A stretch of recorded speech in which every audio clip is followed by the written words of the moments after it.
Hey, pop stars. Welcome to this week's episode of the Popcorn Wind Down. I'm Eddie. And I'm Tammy. And if you heard it, that growl you heard was Bear. Hey, Bear. How you doing this week, Tammy? I'm doing good. The world is burning. I'm surviving. I'm not I'm still dry. So I guess that's a good thing. I'm doing okay. Like you said, we're living in a fucking shit show. Every day is like PTSD level Every trauma. day. Theodore over here agrees. Get down. I'm not picking you up. So, yeah, I guess we could start with that. So, the government is still shut down. They're still refusing to seat Adelina. All roads lead back to Epstein. This has nothing to do, but everything it's about Epstein. That's really it, to try to prolong that bullshit. So, but while they are doing this, there's still a lot of other fuck shit going on too. My child back here is acting like he's lost his mind. Sorry. But is where to start? So Congress, we all know that this is a lame duck Congress. Is there such a thing? I know there's a lame. So this one is really particularly lame duck. Here you go, just like a real kid. And basically, Steve Bannon said it best. What he said is fucking scary, but it's true. He compared them to the Domo, which is like Russia's Congress, which is being a placeholder Congress who sits there and does whatever Putin wants, right? And I'm like, it's scary, it's true, but they know it. They know that Johnson is basically going to bend at the knee, suck the mushroom, ask for more, And the whole while they're doing this is like they are screwing us over. Bannon said they're already looking at ways to get Trump on the 2028 ballot. And it kind of goes back to that one detail that the press and everyone glossed over, where he told them, if you vote this time, you'll never have to vote again. People And forget that.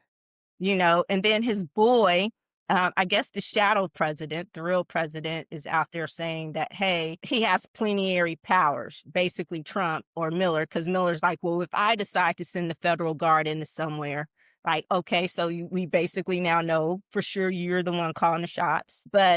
And plenary just means that they have all the authority to do what they want to do.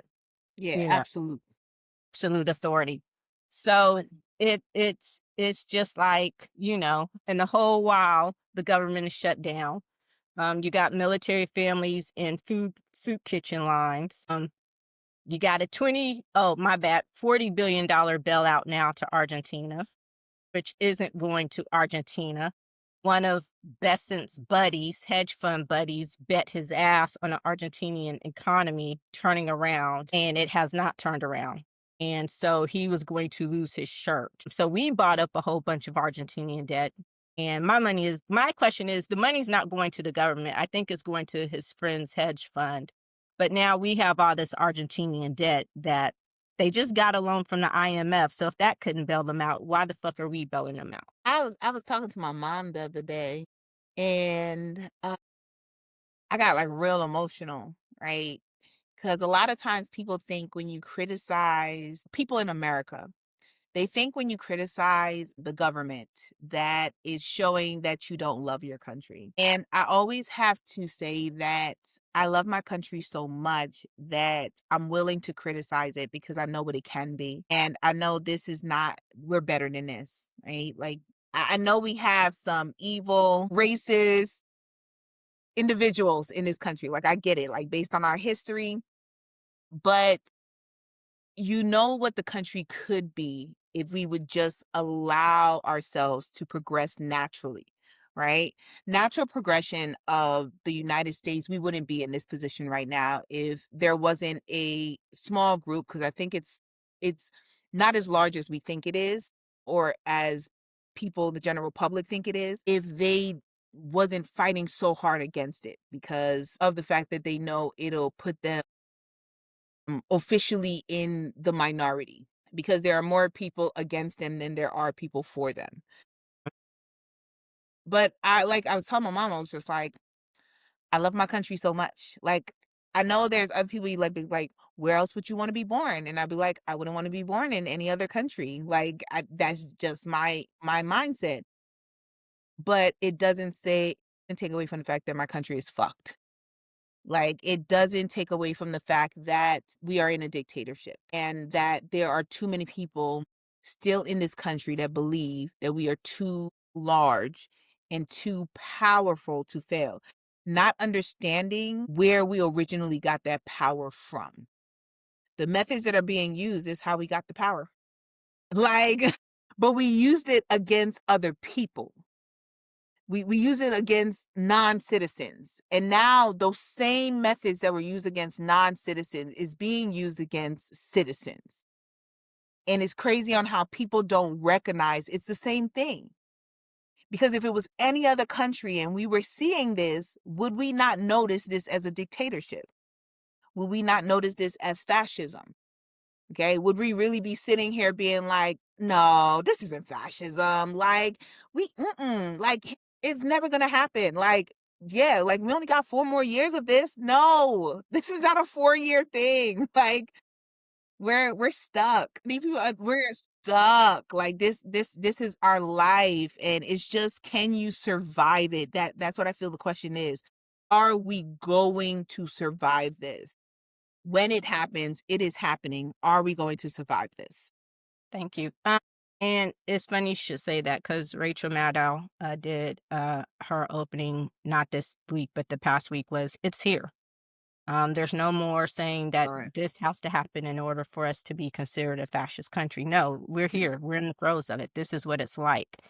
And I just hope that we learn our lesson from this. I hope that people always want to talk about America's original sin. America's original sin and what is embedded in the fabric of this country is its racism. We can call that out everywhere else, but we can't call it out here. You and I were talking earlier, and when people always say this country is a Christian nation, no, this country was built on the freedom of religion. There are three things. The foundation of this country goes back to three things. And as I was telling you earlier, the first two predate the last one. Uh, and slavery. Because in order to make that capitalism successful in Jamestown, that tobacco farming, they needed people to quote unquote work. They tried to get the Native Americans to do it. The Native Americans said, fuck you, this is our land. We're the ones who showed you how to survive here and plant this tobacco. You think you're going to turn around and make us do it? No. So they went to a whole nother continent and kidnapped a whole group of people. And then about a year later, the Mayflower landed and they came here for the freedom of religion. So this Their country, religion. People need to their understand that. The religion, freedom yes, of because they didn't want to give it to to everybody practice their religion, because they were not tolerant of any other religious ideas or ideologies, only their own. Yeah. So it's like that is America's original sin. And that is so embedded in the foundation of this country. And rather than vote for a woman, a black woman at that, biracial woman at that, married to a white Jewish guy, you would rather put us through. It's like you had short-term fucking memory loss. Here we are. It's almost like deja vu from his first term, except where he and his people learned the lessons of where they went wrong, quote unquote, where they were unsuccessful in inflicting their agenda up on the rest of us, that the rest of us didn't. And I think along the lines of people telling us that history doesn't matter, we're too big, like you were saying before, we're too big, strong, powerful to fail. Democracy isn't free. People died. They sacrificed blood, sweat, and tears in order for us to have this life, have this democracy. And by refusing to vote, by refusing to uphold our end of the social contract, we the people, and going out and voting and exercising our power because it doesn't matter, quote unquote, that is how we ended up here. And I really don't do this. I normally don't know the title until it's done, but when I was going over the news this week, I kind of came up with one, and it hasn't changed. So if you think of something else, let me know. But I kind of like this one, the one where we fucked around and now we're finding out. Oh yeah, as a nation, it fits. It It fits. And I fits. feel like it's multiple parts of that, of like the FAFO. I and what irks my soul, pisses not even irks my soul, because irks saying that, I'm a little mad, but I'm not too mad. What pisses me off is the lack of readiness for the opposition from the opposition. Like, there's a lack of readiness, and people may think like there's a little conspiracy theorist, but they benefit from, I'm starting to feel like the opposition benefits from fascism the same way the Republicans are benefiting from fascism, benefiting from this authoritarian system type of government that is being not quickly, not even slowly, quickly implemented in our country because they still running their mouth, but ain't no actions happening. Like, none whatsoever. Like, where is your actions? And y'all are sitting back and it's like, "Oh, well, we need to focus on them swearing in the woman from Arizona so we can release the Epstein file." Is that your focus? Because what, in my opinion, what has shown me is, yeah, some of these Republicans are making it seem like it's a big deal to release the Epstein files. And when it is released, they're gonna make an excuse and they're gonna change the lines. They're gonna let him get away with that as well. He has not been held accountable for anything else, and I do not see them holding him accountable if it is confirmed that he's in those files. It is not going to make a lick of difference to those people that he is in those files whatsoever. And I do not think that the establishment Democrats they have the intelligence and the strength to do what is necessary when all this is over. Because I want a lot of heads on pikes. I want heads on pikes. Arizona is suing to get Adelita, I can't say her last name, so no disrespect. I think it's Galvetta Gavala. So they're suing to get her sworn in. And to me, it goes bigger than the Epstein's files. She is a duly elected citizen of her state, of her district. And for her not to be sworn in is a violation of their voting rights, which we're going to get to in a little bit. But it's a total violation. The people of Arizona spoke. That is who they voted for. She needs to be sworn in. The politics, like I said, Johnson, this will probably go down without a doubt as the worst presidential administration in history, even worse than his first term. Go down as the worst, most complicit Supreme Court in the history. And we've had some bad courts, bad courts. And this will probably go down as the worst speaker Congress. They've only worked 79 days out of the past 86, 90 days because he keeps sending them home to avoid doing the work of the people. And I agree with you as far as I'm not saying both parties are the same because I'm not doing that, but I'm saying that I agree that the Democrats weren't ready. I think too many of them did not take this seriously because I think because we all know we're not going to rehash the 2024 election, the majority of the Democrats, establishment of Democrats especially, did not want Kamala. So they figured they would rather roll the dice, deal with another 4 years of term of Trump because they, like so many other people, thought, oh, we can get through it. Like we barely got through the first one. Over 1 million fucking people died on his watch because of his neglect, his incompetence due to COVID. You Mhm. threw out a playbook that if you had followed, COVID would have never followed. It would have never been a worldwide pandemic. Like, you want to lead, but you don't want to lead. You want to lead the small. Like, you've abdicated our role as leader. Not saying we were perfect, because we weren't. I'm not saying that at all. But you've abdicated our responsibility as the leader of the world. You know what I'm saying? We're not the bully of the world. We were leading the world in science and tech and education. That's why you had all these people wanting to come here to go to Harvard, MIT, Cal, all these schools. And so it's like, I think along with you, too many establishment Dems, yes, Nancy Pelosi, I'm fucking talking to you, Chuck Schumer. thought that, okay, we can get through 4 years and get to Gavin Newsom because that was who they wanted from the beginning. Let's not pretend like it's not. Is he my favorite? No.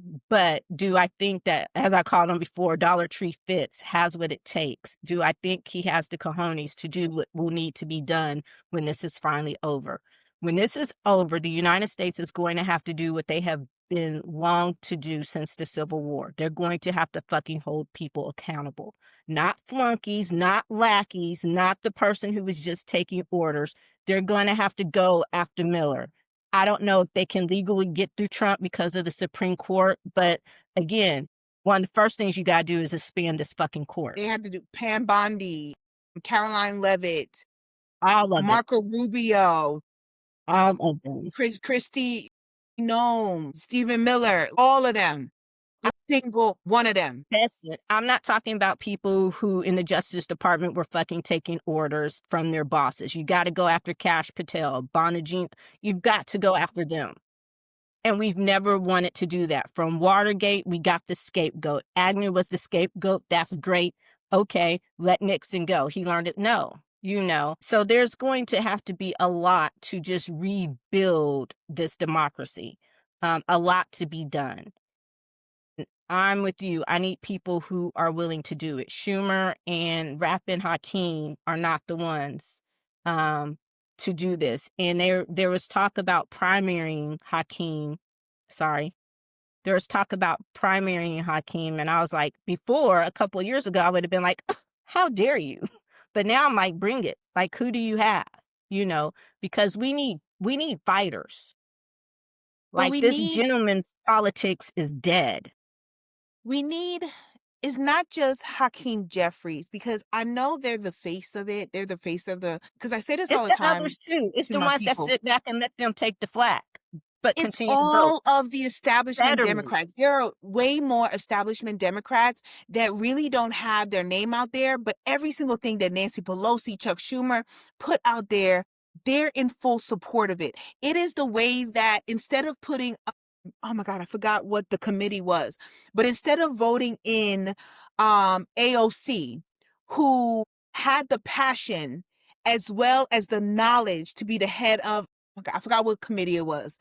And Jasmine Crockett, she was going up for and the Jasmine head. Crockett, instead of putting them at the head of the committees when you knew that they could do it and they could hold the Republicans accountable and really push forth the agenda of the Democrats and their constituents, you put in place that old ass white man, okay? And who pushed that forward? Nancy Pelosi.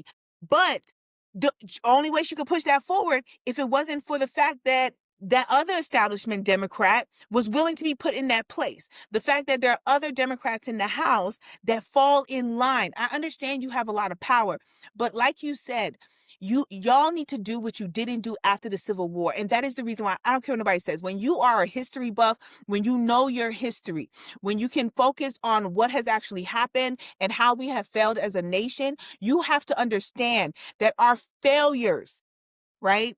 Our failures as a nation on integrating our nation and the different populations and diversifying our nation comes from civil war. And the fact that you didn't want to hold those people accountable for being traitors to the nation. They were traitors. And instead you allowed them to go home to their plantations and continue to live their rich, wealthy lives. And then they were able to take their wealth and give it to their children that they raised to be just like them. And that is the reason why those families are still the families who are the wealthiest families in the country. All right. And then what they did is they perfected it. They sat back for 20, 30, 40 years and they perfected, and they let the low hanging fruit, the KKK, and all those low, poor white people do their job for them, while the extremely wealthy sat in a room and they planned the next attack, knowing that it wasn't going to be in 10 years. It wasn't going to be in 20 years. It could take them 60 years, but they were going to be back on top. And we sat back and let it happen. And the Democrats were part of that as well. And I'm just like, y'all need to all go, not just Hakeem Jeffries. Every single one of you need to go. Every single one of you. We need millennials in Congress. My generation needs to take over because Gen X ain't going to step up. Okay? They just sitting back and letting this shit happen. We need to get rid of every single baby boomer and silent generation member from Congress. Every single one of them got to go. None of them needs to keep their jobs. All right. And it's not about purity politics and no, you're not doing what you need to do. Trump is going to get away with, he's gotten away. He's sending federal agents to attack American citizens. American citizens. Something that y'all thought would never happen. Y'all said, oh, it's going to be the immigrants. You're getting rid of the aliens. We're getting rid of the illegals. He's attacking American citizens. Like cursing them out, threatening to punch them in the face, zip tying them. All right? Throwing them in detention centers, even when they say that they're legal, even when they say that they're citizens. Like, who's going to be held accountable for this? And y'all sitting up there talking about, yeah, because, we need to work together and, we got this in 4 years or in 2 years. Who the fuck is waiting 2 years? Who says that we're making it to 2026? No, we're not making it to 2026. We're not making it.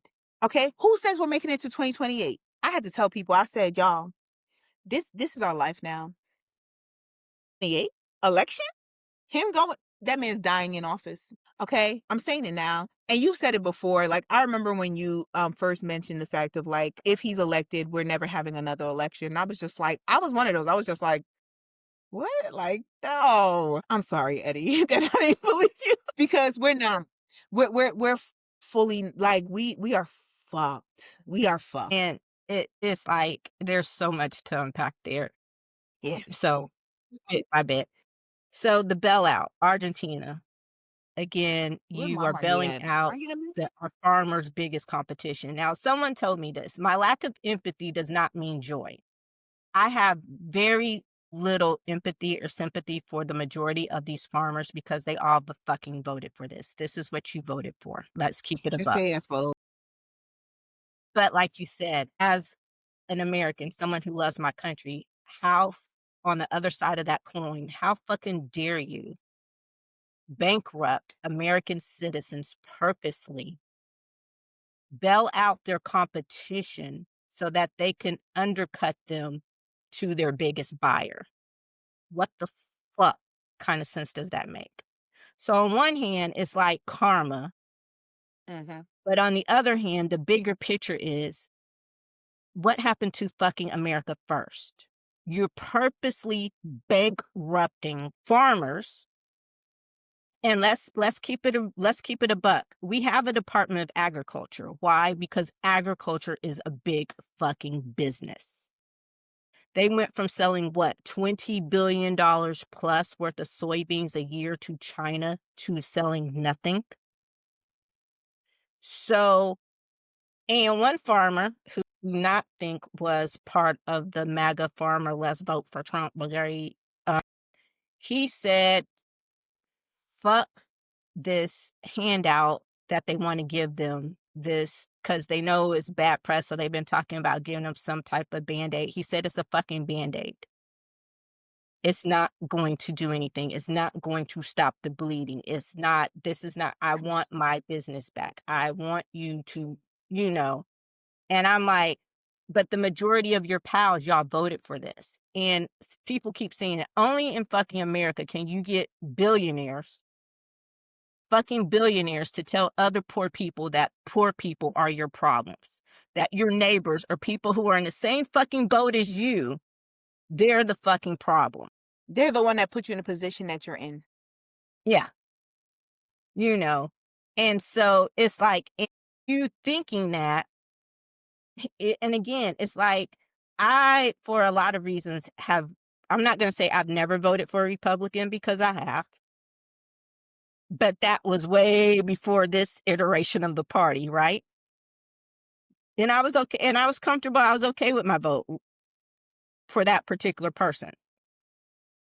Would I do it again? Hell no. Because generally, I don't agree with Republican politics. I've never have. And then as you get older, when I was younger, it was just the social stuff because, but as you get older and you start looking at the bigger picture, it's the economics involved too. And the trickle down economics y'all been trying to sell us since Reagan has not fucking trickled down. Trickled up, but never down.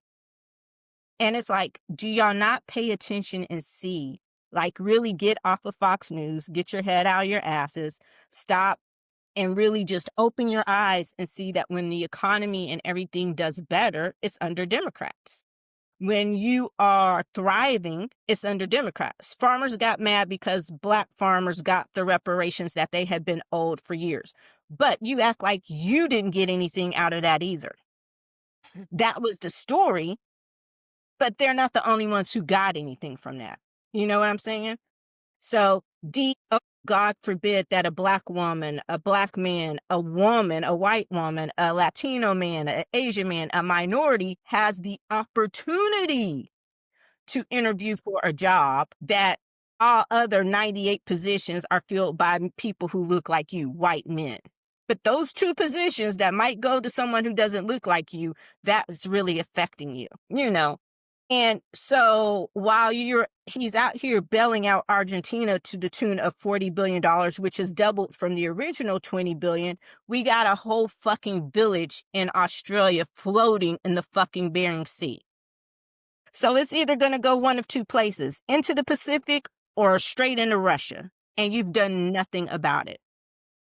Because one of the first things you got when you went into office is the EPA cut the flooding maintenance for that particular village. Because just like here in Texas, over the summer, that tragic flood that happened in the hill country, they knew it was a flood zone.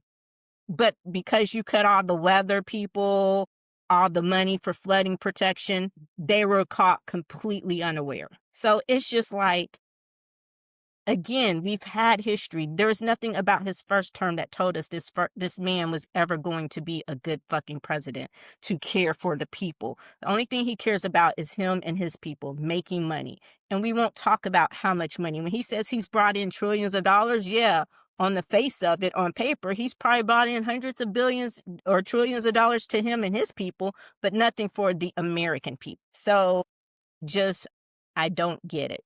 I don't understand how people still think that this is a good thing. And as we're taping this, today is the day of the No Kings rally. So, and I know this wasn't on our list, but just since it came up, what do you think about those? Like, I actually think is really great. I think the fact that every time they plan another one, more and more people are on board with it because they see what is going on in our country. I will also say that I love the fact that there needs to be an acknowledgement in our country that in order for our country to survive, in order for our democracy to be saved, white people need to get their head out of their ass. People of color, Black people can get together as much as they want. They can march in the streets as much as they want. But if white people continue to sit on their ass, nothing is going to get done in this country. No matter what we would like to feel, that is a fact, just based on the fact of what we were built on, you know? And so knowing that the face of the No Kings movement, the ones who are organizing it and pushing it, is white people. And that's what needs to happen. And I hate to have to say that, but that's what needs to happen. I also will say that I love the fact that while it's going on, and they're saying that they may actually break the record of the biggest protests and marches in U.S. history. The last record was during the Black Lives Matter movement after George Floyd. I will also say I love the fact that Black people's like, we good. Like, you do you. Like, we watching from home. Like, I got it. Not to say that there are not Black people that are out there marching, like, definitely, but there's still the mindset that we did all we could and it's y'all's turn. Tag, you're it. They're slowly getting it. I think a little too slow for what's going on around us, but they are getting it. And they are coming to realize that can't require Black people to be at the forefront of these movements the way that we've always been in this country when we showed them who we really were in November of last year. And so we have to show them that we're willing to sacrifice ourselves as well. So I think that this is a level of sacrifice because you know that they're going to send the US Gestapo into these marches and these protests. They're going to send them into these marches and their protests. They're going to perform violence on American citizens in these protests and then turn around and try to spin it like it was the protesters. He is using the military against us, right? On what he's trying to do in California with the what is it, the cannons that they're supposed to be firing at the same time as the No Kings protests. And I believe it's in Los Angeles or near the coast. And so I like it. I was asked if I was going to participate, and I said, no, I'm not, but I'm in full support of it. But you won't catch me in the streets for it. But I'm in full support, 100% in support, but not with my body. No. Yeah, I agree. And I was talking to a friend, and it's hard because just given who I am, I want to be out there. Yeah. I've been out there. I wasn't at the ones for George Floyd because it was the height of COVID, and my mom was Yeah. scared, and I live with an immunosuppressed person. But that was hard too, staying home for that.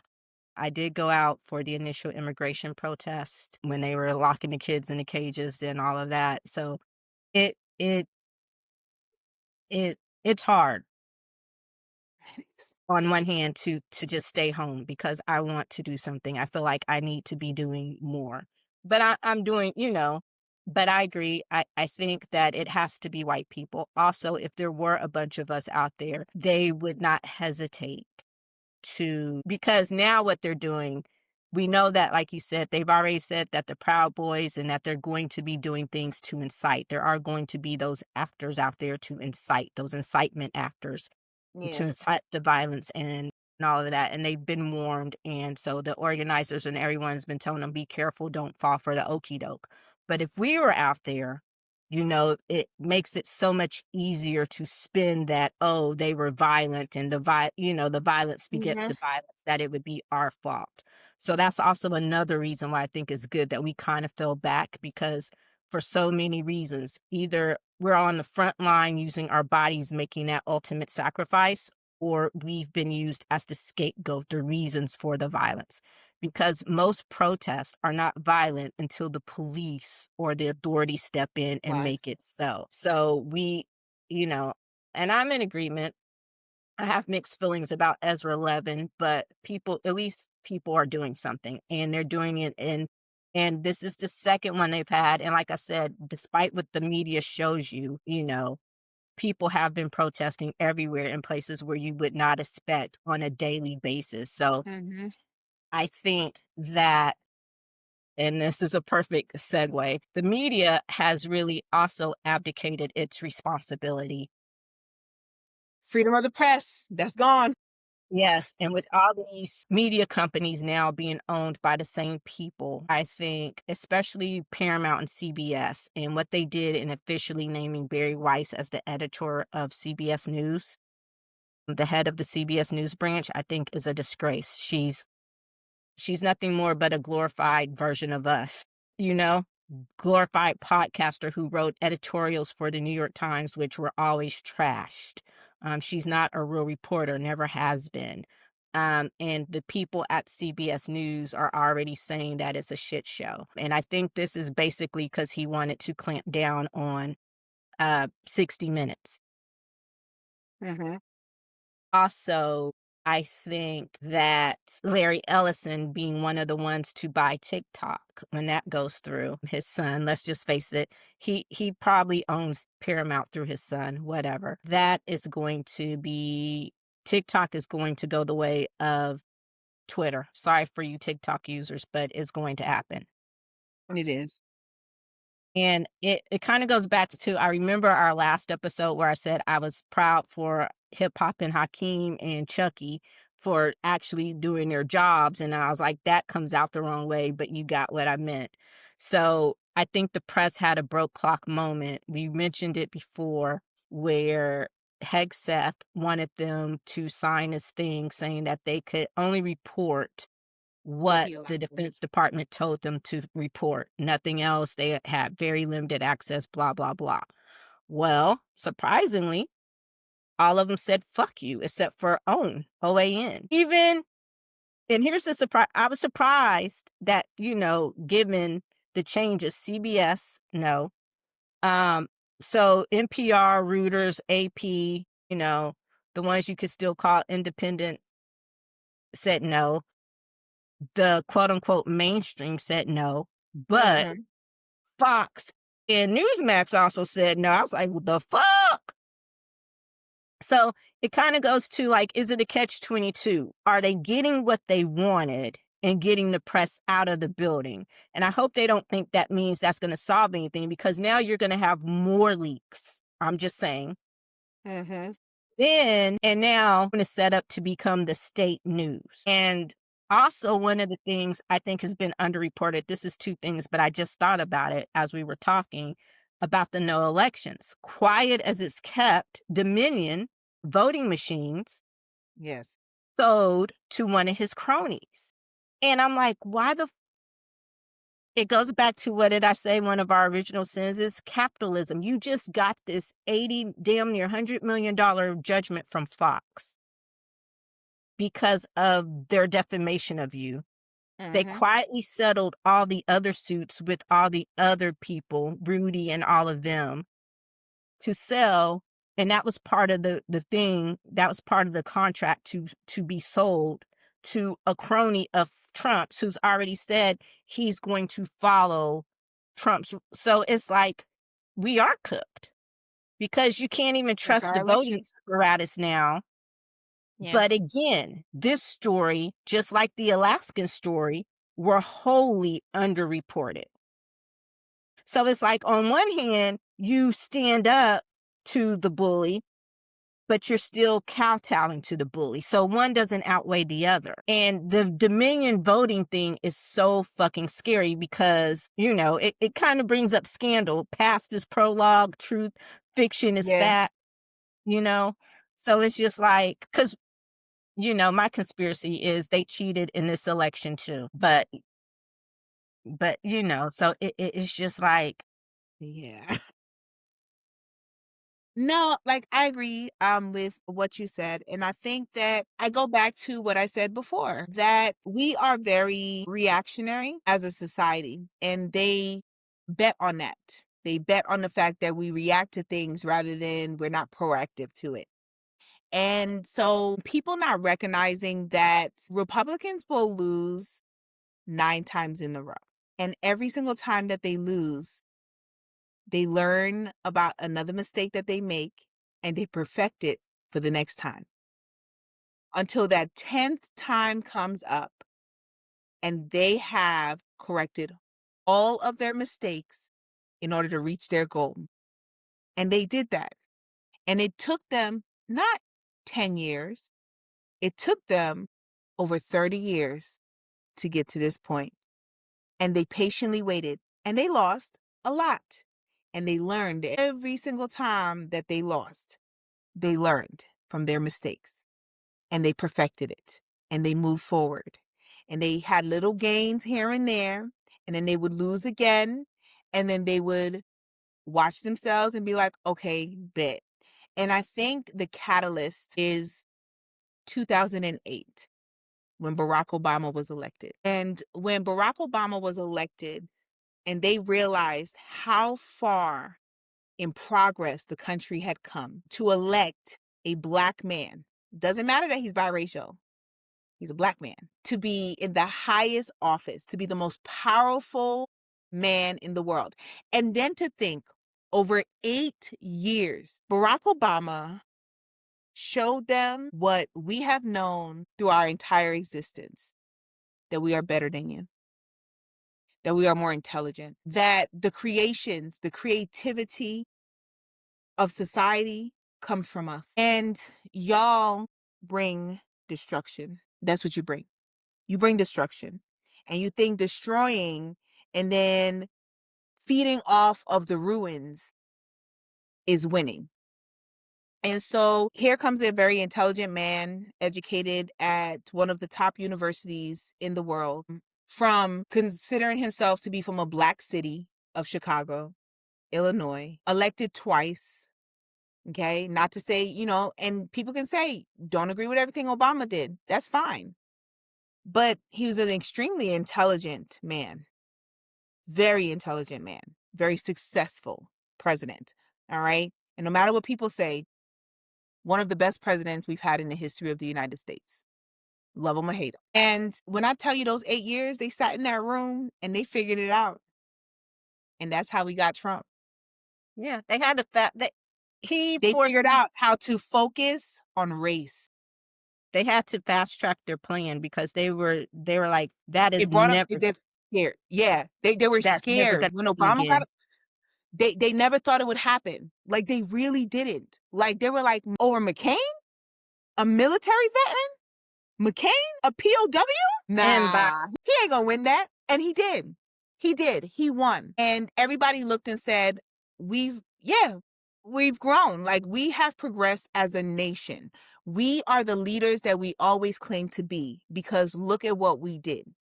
and then Country that was, yeah, country that was built on slavery. Look what we did. We elected a black man. And with that, they said no, because that means that if we let this continue, we will never be in power again in this country. We will never again. And they perfected it. And what they did is they put forth the most racist individual who had charisma. Hate to admit it, but he does. Okay, able to to spew nonsense over and over again with a lack of intelligence, and you get a whole group of people to get behind you. And he was really good at that, and they put him on there and they put him on display to do his thing, and he did very well in it. And while Trump is the face, I always got to tell people, I understand we focus on Trump, but you got to focus on all the people behind him. Those are the dangerous people. The most dangerous people in our country are the ones behind Trump. Because if you took those people away, Trump is nothing. He's Stephen Miller nothing roughed off the without people those doing that evil project. people behind him. Stephen Miller is pure evil. I don't care what nobody says. And the fact that he is literally running our country, and all you got to do is pat that man on the back, pat him in the head and say, "You the smartest. You're amazing. Okay? You're the richest man ever." All right? That's what they do. They feed his ego, and he allows them to spew their evilness throughout this nation and destroy us. And to think that there are a number of people in this country that will go on TV and say that they love our country, that they are pure Americans, and then behind our backs is giving our money away, billions and trillions of dollars away to other nations. And will go on TV and say, we're about America first. Yes, we are. And then behind the scenes, we'll be okay with American children dying, American children starving, okay? Our veterans ending up homeless on the street, okay? The fact that you don't treat our veterans for PTSD and what they have experienced when they have served in this country and sacrificed their lives. You don't do anything for Americans, but you, because you can say I'm America first, because you can say I'm a true American, all right? People just be like, yeah, they're patriotic because they said it. What is patriotic about what they're doing? My tax dollars should be going to me, to us, to every child that needs food. I don't fucking care if their parents have 10 children and they shouldn't have had the 10 kids because they can't afford it. All right? If out of those 10 children, 9 of them are starving, you better take my dollars that I've paid y'all every single year that I have been working since I was 16 years old and feed every single one of those children. But I they're don't not. care. I don't care. Somebody goes to the hospital and they need surgery and they can't afford it. Yes, they should get my tax dollars to be able to afford the surgery that they need so that they can continue living their life. I'm okay with that. How is it that we live in a country where we spew this nonsense about it being America first and we're patriotic, and then behind the scenes, none of our tax dollars go to the people who you claim should only be American. It don't go to Americans. Who's getting these American tax dollars? Please, I need somebody to tell me who's getting it, because I know Because I ain't. that Who's would be getting our money? because that would be socialism, like all these words that people don't understand, and they threw out they throw out these big words, and it's like, again, for us to be America, the greatest country on earth, blah blah blah, leader of the free world, only one that has our violence problems. Okay, only one. And by the way, all those times they told you that Obama and the Democrats were going to take your guns and start a gun registry. No, that's Pam Bondi. She's doing that. They announced that they're starting a gun registry, a gun owner database. And then, America first, socialism, blah, blah, blah. We're the only developed country in the world that doesn't have some sort of government-based healthcare plan to help, you know. All other countries who have that are thriving. I wouldn't even mind paying a little bit more for that. California, shout out to California, started their own insulin program, $11, starting January 1st, 2026. Someone said Gavin is running California like a little country. Gavin is auditioning for the Because job if he can get it. it is. It is. Fourth California, largest. what is it? The fourth largest economy in the world Thank you. I'm trying to figure out how I can get there. But with a good job because it's still expensive. it is. So that's what I'm trying to say. I'm trying to figure. But and we've talked about it. By the time you weigh everything out, is it really? I think So I'm still trying to figure it out. But and you are absolutely correct. And speaking of children, you heard about the Young Republicans and the Young Republicans and their signal chat that went viral. And when you hear about Young Republicans, now I'm going to say this. I saw it and at first I was like, because I don't know much about the Young Republicans, right? I'm thinking high school age kids who say ridiculous, dumb ass shit. So I wasn't College excusing age. it. I wasn't justifying it, but I was like, kids say dumb, stupid shit, right? Again, I'm thinking Young Republicans. These motherfuckers are 25. Let me put it this way. They are too old to still be claimed on their parents. And what is the cutoff age for that? 24, 26? 26. These motherfuckers are 27, 28, 29, 30 years old. They're Young Republicans. The age range is what? 18 to 40? So they closer to the 40 than they are the fucking 18. My point is they fucking knew better. And then you get couch fucker going on TV trying to gaslight us. And God, we were talking about people who with new faces who looks bad. Have you seen couch fucker lately? I have not, but I also don't want to Girl, go look at that. Ugh, girl. because he ain't looked too good before. Jabba the Hutt Good. with the bad eyeliner. And he always looks fucking sweaty. Like, I don't know, the job. Like he waiting for the next hit. Thank you. Him doing nothing all day. But my point is, this motherfucker says kids will be kids. Racism. Full-blown Nazism. Talking about calling back the gas chambers. Joking about fucking rape. Grown-ass adults. Like I said, 25, 27, 28, 29, 30, 31. They were all in that fucking age range. Mid-20s to lower 30s. You know fucking better. You're not fucking kids. Just because you're part of a group called the Young fucking Republicans, these are not. And even if they were kids, I'm not justifying it, but even if they were kids, you know that kids say stupid shit. And I'm saying that to say, you would think there still might be some hope, right? But and then, I'm loath to body shame or talk about the way people look, but have you seen these motherfuckers? Y'all are not winning. Like, take your incelic, and I don't even know if incelic is a word. I'm like Shaq over here making my own word up. But take your incelic ass home. Like, talking about we are the king of the crop. These are the people that your parents want you to know. Like, is the hatred there to cover up? Is it projection? Is your outward hatred a projection of your inner and self-hatred? Because I don't think it's so. not that they're not, quote unquote, how do I put this? To me, it's not so much of how they look or their body size that makes them unattractive. It's the hatred adds onto that. Does that make sense? It does. So that's what I'm getting at this. It has really nothing to do with how you look. It is your behavior. It is your thought process. Your inner beauty does not exist. So it makes the rest of you even just ugly. Does that make sense? Mm-hmm. Girl, okay, Hey. I can tell you got shit to say.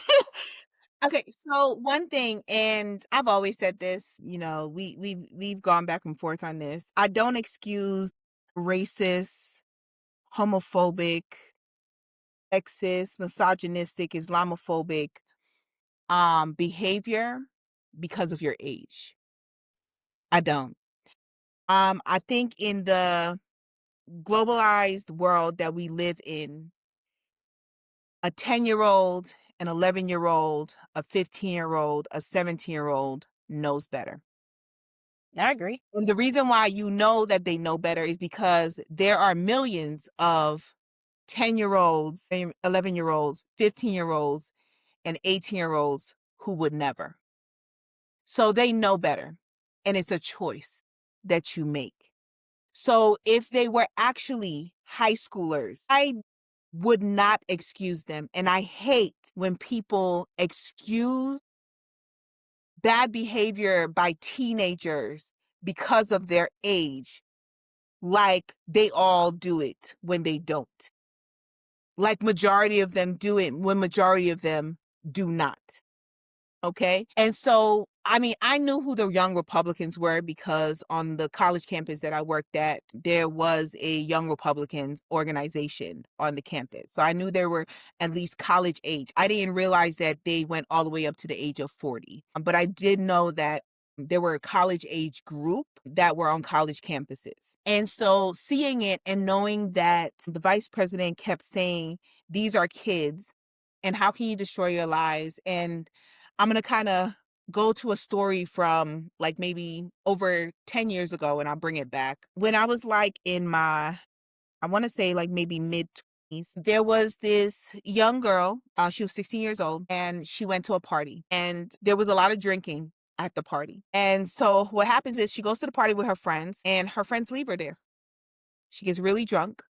They leave her in a room and then football players walk into the room and they ran a train on her. They gang raped her. She was unconscious. And they then took photos of her while she was knocked out, unconscious. They moved her limbs around and they started to take sexual photos of her. And then they started to spread it around the school. And she was called a slut and a whore and all this stuff. When you can clearly see in the photos that she ain't know what was going on to her. And so they weren't going to arrest these. I think it was 4 of them who were the main ones. They weren't going to arrest them because they were football players, star football players on the football team. And so they weren't going to arrest these 4 boys that did this to this young girl. But ultimately, the pressure of the media, they ultimately had to do that. And do you know the excuse that they used for getting them off of this Boys will be crime? boys. That why would you, over just a small mistake, destroy their whole entire future? Because these were boys who were going to be recruited to go to the top universities in the country for football. That's how good they were. And so because of the fact that they were so good at football and they were 16 years old, the same age as her, destroyed her whole entire reputation, published all these photos of her unconscious after they raped her, right? Every single one of them got a slap on the wrist. And the excuse that they used was, they're young. Why would we destroy their... Kids make mistakes. Kids make mistakes. Why would you destroy their whole entire future over Rape that is not a mistake? fucking mistake. And I look at it this same way because people hear kids and they automatically think that is true, that they don't know no better. You have to still teach them. They're still developing their cognitive skills, right? And so when the vice president goes on the news and he talks about how, you know, kids make dumb mistakes. It's the language that he's using because he knows when people hear kids, they automatically is like, you're right. They don't know no better. Okay? We automatically think when you say kids, we're thinking teenagers. Okay? And why would you destroy your teenager's whole entire future over some words? But what I want to what people need to understand is words turn into actions. And I don't know anyone where you feel a certain way about something and it doesn't turn into action. It does. If you are racist, there are going to be certain actions that are committed by you based on your racism. Now, when I say action, I don't mean you're going to get violent and beat somebody to death. No. But there are going to be certain actions that you commit based in your racism. When you talk about rape, that means that if a woman was to come to you and say that your friend raped her, you would shrug your shoulders and you would be okay with it at 30 something years old because women lie. And I know my friend, never. She lying on his name. And that's the language that we're using in order to excuse the fact that these people use the N word repeatedly. That's racism. Mhm. That they talked about raping people. That's sexism and misogyny. That they talked about the gas chambers. That's anti-Semitic. Y'all love to focus on that. That's anti-Semitic. Okay? You talked about all this other stuff you want to do. You love Hitler. And they were Gotta also love Adolf. Gotta love speaking. Adolf. Germany don't even like Adolf. Thank you. Germany can't stand their history of the fact that Hitler is a representation of their past and their history. Oh my God, it just irks my soul because I'm like, how are we excusing the fact that these people are showing who Republicans are? This is who you are. You are racist. You are sexist. You are anti-Semitic. Okay? You are misogynistic. You are homophobic. You are. That's what you are. Accept it. Be proud of what you are and suffer the consequences of nobody wanting to be around you. Nobody wanting to be around you. How are we like, did you hear what the New York governor said? She said she tired of this bullshit. She said, I'm tired of this bullshit. She went off. She went off, and you could tell on her face she's mad. Like she was pissed at the fact that they're trying to excuse this. And you know another thing? There is not enough people in leadership roles in politics who are coming out boldly against this. I feel that every interview that y'all have for the next couple weeks should be about the government shutdown. And all you should say is this is a Republican government shutdown. But can we talk about those text messages from those Republicans? Thank you. Every single interview, you should be bringing this up. We don't need to be brushing this under the rug. This is showing the future of your party. And this is, you know, it is, and it's also how you get the story kind of disturbing. I'm pull Rachel here, so if you want to turn away for a moment, you might want to do so. This is how you end up with 5-year-olds being raped by 9 and 10-year-olds, Yeah, and kids will be kids. kids will be kids. The justification of it, and now the question is because the 9 and 10-year-olds, the 9-year-old and 10-year-old who did rape and assault this 5-year-old girl in Cleveland, Ohio area, they are being charged with attempted murder, 4 counts of rape, felonious assault. Those are very adult charges. So that tells me that they are either being charged as adults or they are going to be be in the system until they're 18. And then And monitored so when they do it again, they can charge them as an adult. yeah, I don't think well, I don't think they're getting out of this. I think there should be some accountability for this. 9 and 10, that's very young, but it's just like on the other hand, like we were talking about the access that kids have to stuff nowadays, We know better. they know better. How do they even know what that is? What is it in your mind at 9 or 10 years old? Where have you seen this? What is going on to make you want to do this to another person, a little girl, a 5-year-old? And it, Someone and y'all it, enjoy the evilness of it. Like we got to focus on that as well. Like the laughter and the enjoyment that based on how horrendous, like just evil the actions were and just how like they traumatized this little girl. You know, that is psychopath behavior. yeah. That is 3 sociopaths, psychopaths that met up, realized that they share similar traits, and decided to perform out of their evilness.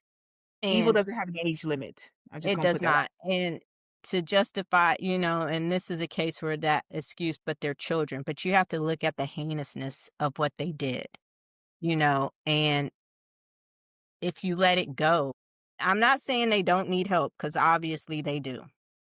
They can have They help in prison. And I agree with that. And it's just really, really sad, and the people are like, but they're kids, but they're kids who committed such an adult crime. And it's like, well, they don't well, you need to make them understand. In And prison. I'm sorry, in prison. They can yeah, understand in prison. they're they're not gonna Well, go they to can an understand when I say prison, I mean juvie. They can yeah. understand in juvie.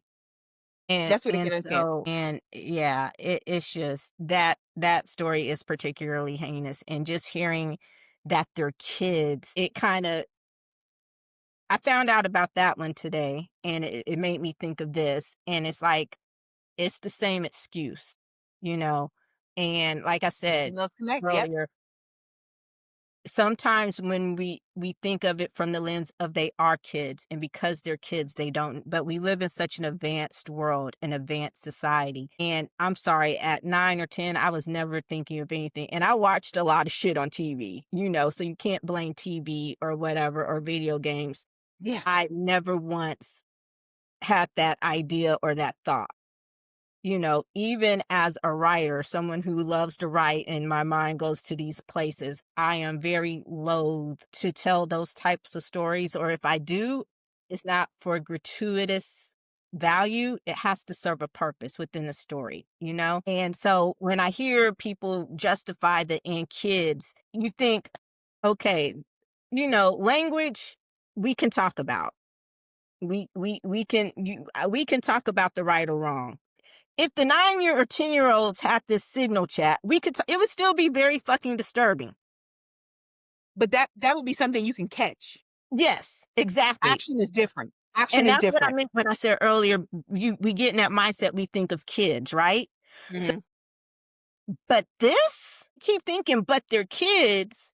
But I'm like, but what the fuck kind of kids? Like what? And I think is this constant need to excuse the behavior, never wanting to deal with things that should be dealt with. Because I'm sorry, and I'm not trying to judge parents or anything like this, but you can't tell me that this is the first time that it didn't come out of left field. In my Other opinion, smaller actions must have happened that has there were led to other the things. yeah, It was conversations they would have, things they would say that things that there you was caught them signs. doing that didn't seem normal for their Yeah. age. And so it's just like I can't if I'm having a hard time, a very hard time, and I can't say I'm just gonna say justifying because that's the only word I can think of at this time. Okay. So if I can or reconciling, if I can have a hard time reconciling this act with the fact that that they literally are fucking kids who got caught doing the things that these grown ass non-kid adults said, it's a very slippery slope. And to kind of move it a little bit away into something different, what's even more disgusting to me about JD Vance, going back to the couch fucker, who loves his eyeliner a little too much, Mr. Potato Head, Jabba the Hutt, whatever you want to call him, is the fact that you have brown children, you have biracial children. Your children look more like their mother than they do you. If you did not know JD Vance was their father, you would think their father was another Indian man. The only thing they got from you, homie, was your last name. Mhm. Your children are brown. And for you to continuously dismiss all this racist shit as that it doesn't affect you and it will never hit yours. Again, when your kids step out into the world, no one's going to really know who you are. You know what I'm saying? And so that is also the heightened hypocrisy of it all. I know there's a lot to unpack in all of that, but the Yeah, kids thing was so bumming me out. yeah, you were saying that, and I will say even bringing up we didn't mention it when we went over our, list, but, Vivek, Ramaswamy and him trying to run for the governor of Ohio and thinking that he actually had a shot, right? And the experience of him getting comments from, young white Republicans who told him to his face, "You ain't never winning this shit. We would never vote for you, okay? Because you a brown man, and you not a Christian, you a Hindu." All right, to his face, and still like him smiling through it, right? And I'm gonna ask a question. It's a little ignorant. I'm gonna acknowledge that it's gonna be a little ignorant. But are Indian people the new Uncle Toms? Because quite a few of them, to realize how many of them are Republican, and not the light skinned Indians, it's the dark skinned ones. That are like the ones who can't deny the fact that they are Indian, who are not only Republican, okay? Because they got groups over there the way that Democrats do. Not only that they're Republican, but the fact that they are more vocal now in the fact that they align themselves with European Americans, I and the fact think that they want to be like European Americans rather than the Asian Americans that they actually are. and I think that you just hit the nail on the head. Let's not forget that there are quite a lot of wealthy Indians and the caste system that they have over there. And most of the ones that are coming immigrating to the country are probably the wealthier ones. India also tends to be more conservative politically and socially. And so once they get over here, they want that what we call that proximity to whiteness. So I think it's more of that Latino, Hispanic thing, those Cubans, the rich Cubans in Miami, the ones who want to be white or consider themselves white or. So I think it's all that proximity to whiteness. And I think America has done a great job over the years of selling the ideology of the American dream as being white, the whole assimilation thing that we've had throughout our history, that American is white, you know. Because that's what JD Vance is. I could just I'll tell from here is that Vivek Ramaswamy, Cash Patel, Jindal in Louisiana, I believe it was, Bobby where he was Jindal. elected. Yeah. That's gonna be his kids. Like, it doesn't matter that they look Indian. They are going to live their life the way that their mother has lived her life, with the proximity to European Americans, and they're going to stick to that. And they're going to swallow their pride every single time that they deal with racism in order to keep their position. They're going to swallow their pride every single time that they're told to their face that you too brown for this. Every single time that they're told to their face that you don't belong here. They're going to smile through it as they feel the pain on the inside for being rejected again and again. And so I don't think the experience of, because not all Indians are Republican, of course, but I don't think that they are going to accept their lot in life. I think they're going to fake the funk their whole entire life because of who they're being raised by. Okay? They're going to be raised by someone who's going to look at them and say, that will never apply to you. What they say about Indians, that don't apply to y'all. Y'all the good ones. Y'all my kids. That ain't y'all. When they talk about y'all, they not talk. When you sit around the dinner table and I invite my friends over and my friends say some really racist jokes, look to me and your mama. Because if me and your mama start, you so funny, then you need to laugh too. Because they don't really mean it. They just joking. Kids will be kids.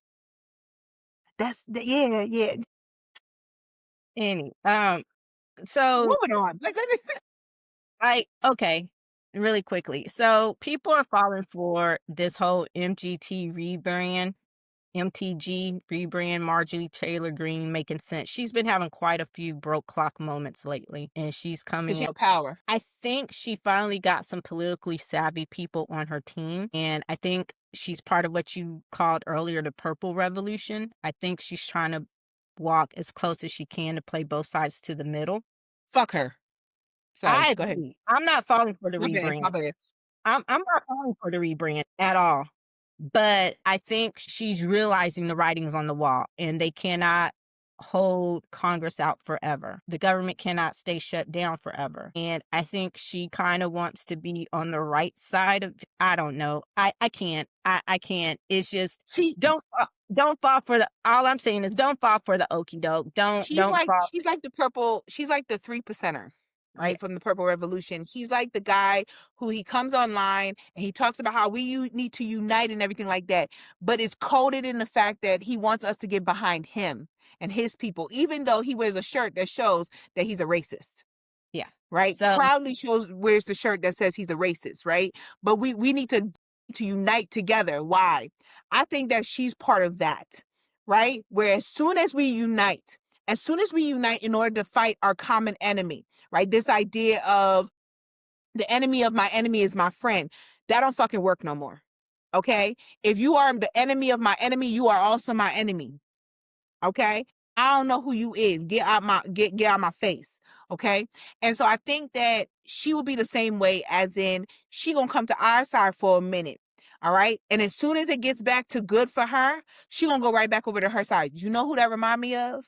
And she does a way better job of it, I will say. Liz Cheney. Because I never believed it. Right? Liz Cheney is a great example of we gonna unite together against our common enemy. And then if they were able to shut Trump down, she would have went right back over to the side that she'd always been on. but you And know she what? I will say I agree with you. She was never, one thing about her, she was always honest about that. She said, politically, I don't agree with her, but this is for the good of the country. So I could always hold her to that. She was always very vocal. She was not giving up being a Republican. She just ain't no MAGA Republican.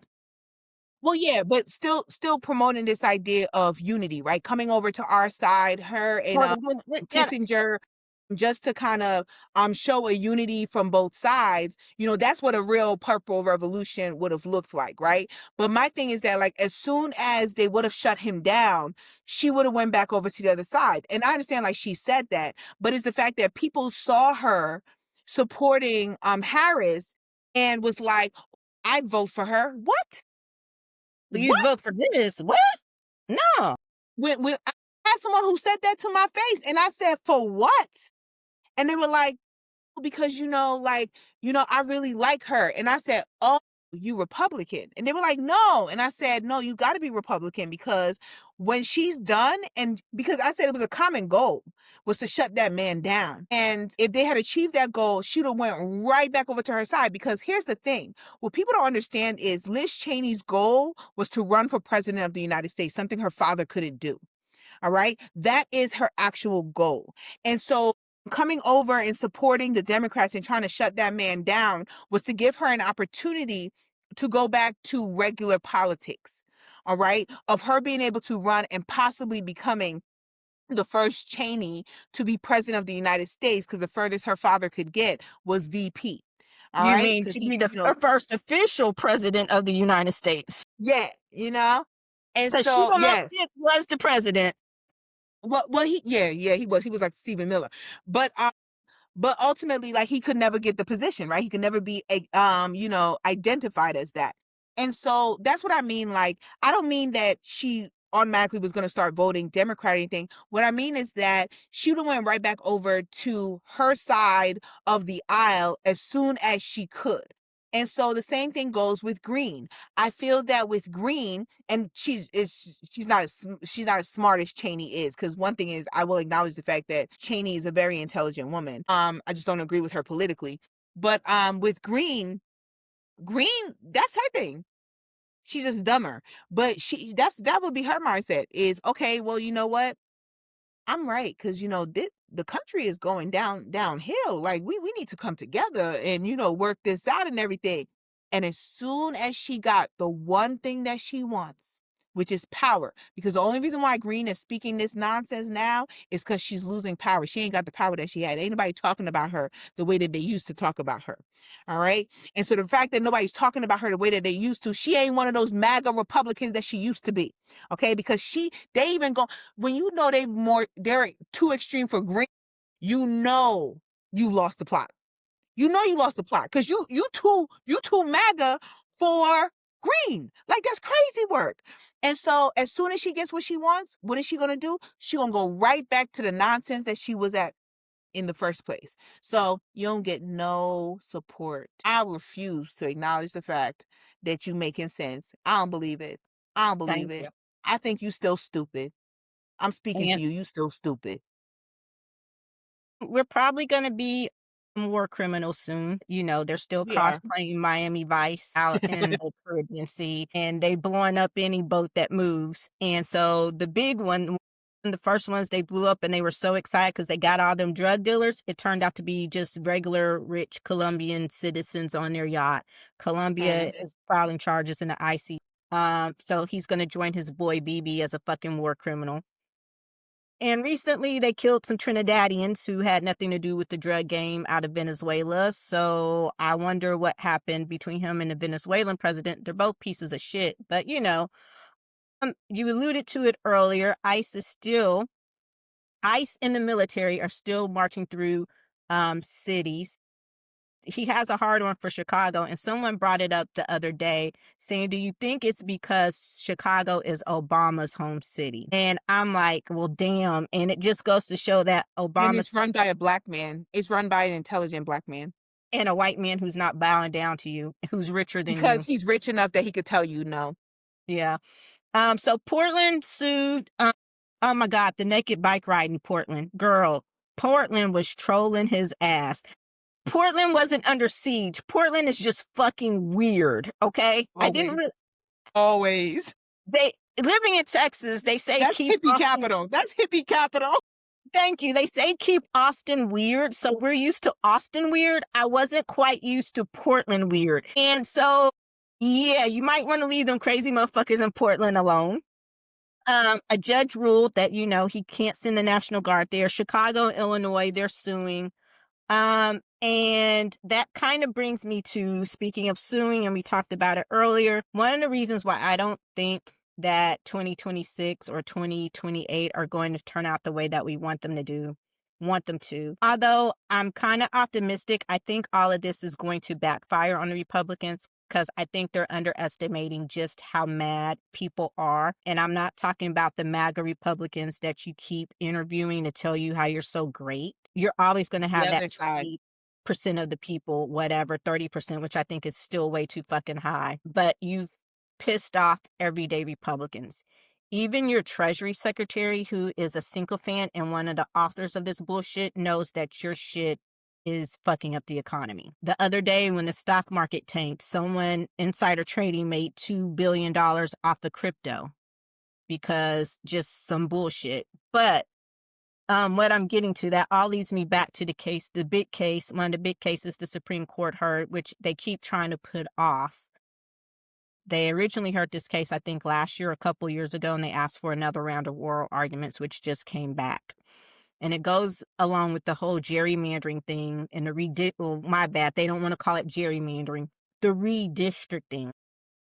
Louisiana versus Calais, which is attacking the second section 2 of of what remains of the Voting Rights Act, where ethnic minorities have to have basically a shot at representation. They have to have districts that represent them. They have to be able to elect people who represent them. Not saying that that's always going to happen, but that was the whole idea behind it. Anyway, girl, was it keg stand bread or keg stand bread or Gorsuch who asked, well, isn't that discriminating against white people? I'm like, oh, we've so fucking cooked. So fucking cooked. So the Voting Rights Act discriminates against white people who've historically had everything handed to them on a fucking silver platter in this country. Allowing minorities to vote discriminates, and not only to vote, but to have the opportunity to vote for someone who looks like them and be represented by them, someone who has their best interests. So basically, if you're in a predominantly Black district or neighborhood or city, wouldn't you want someone who is from that area, who looks like you, who understands what's going on in that area to represent you, to have your best interest at heart? But that's discriminating against white people. So, yeah, that go again, when y'all are asking me why I said what I said, and I was telling everybody not to seem alarmist, but this shit is bad. It's not just going to be another 4 years. And in 4 years, The reason why I didn't get on that train early on is because not because of the executive branch or the legislative branch, but because I'll be honest, I still had faith in the judicial branch. I still felt that even as y'all supported what you supported, that the law is the law, right? And y'all are the ones who interpret the laws of the land. And I just have faith that history, not history, wrong word, but the knowledge that they gain throughout their career would show them that sometimes you got to vote a different way, right? So it's kind of like with what is the name of the court during the 40s, I forget. During the civil rights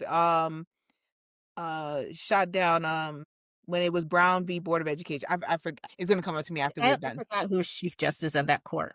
I forgot. Yeah, but so like looking at that and knowing that they understood the necessity for ending segregation, they understood the necessity for ending Jim Crow, right? The Jim Crow era. And so no matter what you felt, right, you have to vote the way of the people, right? Because your interpretation is supposed to make sure that our rights are not violated. That is the role of the judicial branch, is to make sure that the rights of the people are not violated. And so I just did not think that that branch would fall. And it wasn't necessarily my faith in the Supreme Court. It was my faith in all the federal judges under the Supreme Court. And they're holding it down, but the Supreme Court is shooting down every decision made by those federal judges now. And the And federal judges are, that's where it's shifted for me. and they're doing yeoman's work. But knowing how this court was put up, knowing who basically paid for this court, and seeing some of the ways they ruled even under Biden, when they basically ruled that this motherfucker could do whatever he wanted as long as he could prove it was in the purview of his job, I was like, what the fuck?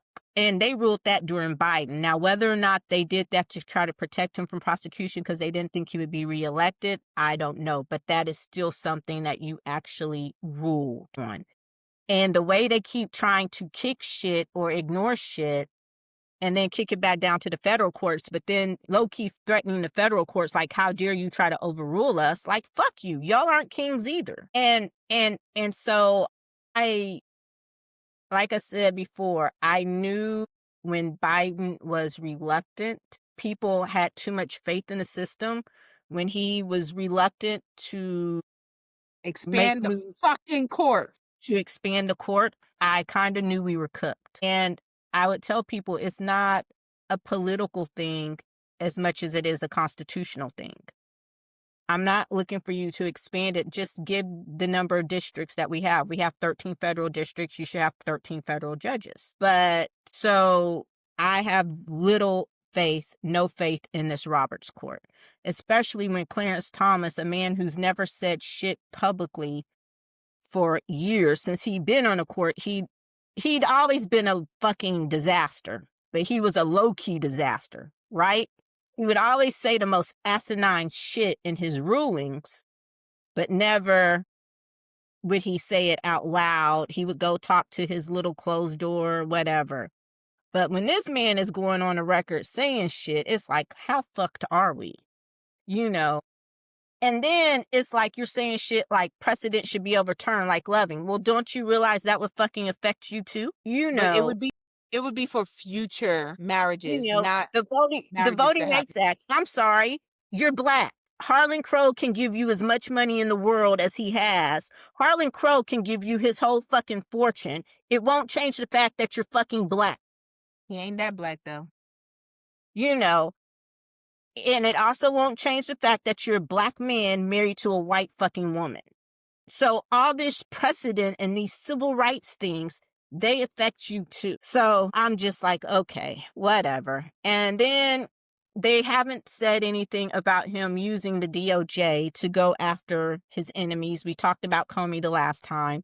Since then, he's gone after Letitia James, and Bondi and the DOJ had nothing to do with that. He installed his own special attorney in New York who was his lawyer, one of his personal lawyers or something. And she did that on her own without any guidance, permission, or any knowledge from the DOJ. And then they indicted Bolton on 18 charges, and he pled not guilty. So yeah, like I said, we're cooked. I have no faith in the justice system at this moment.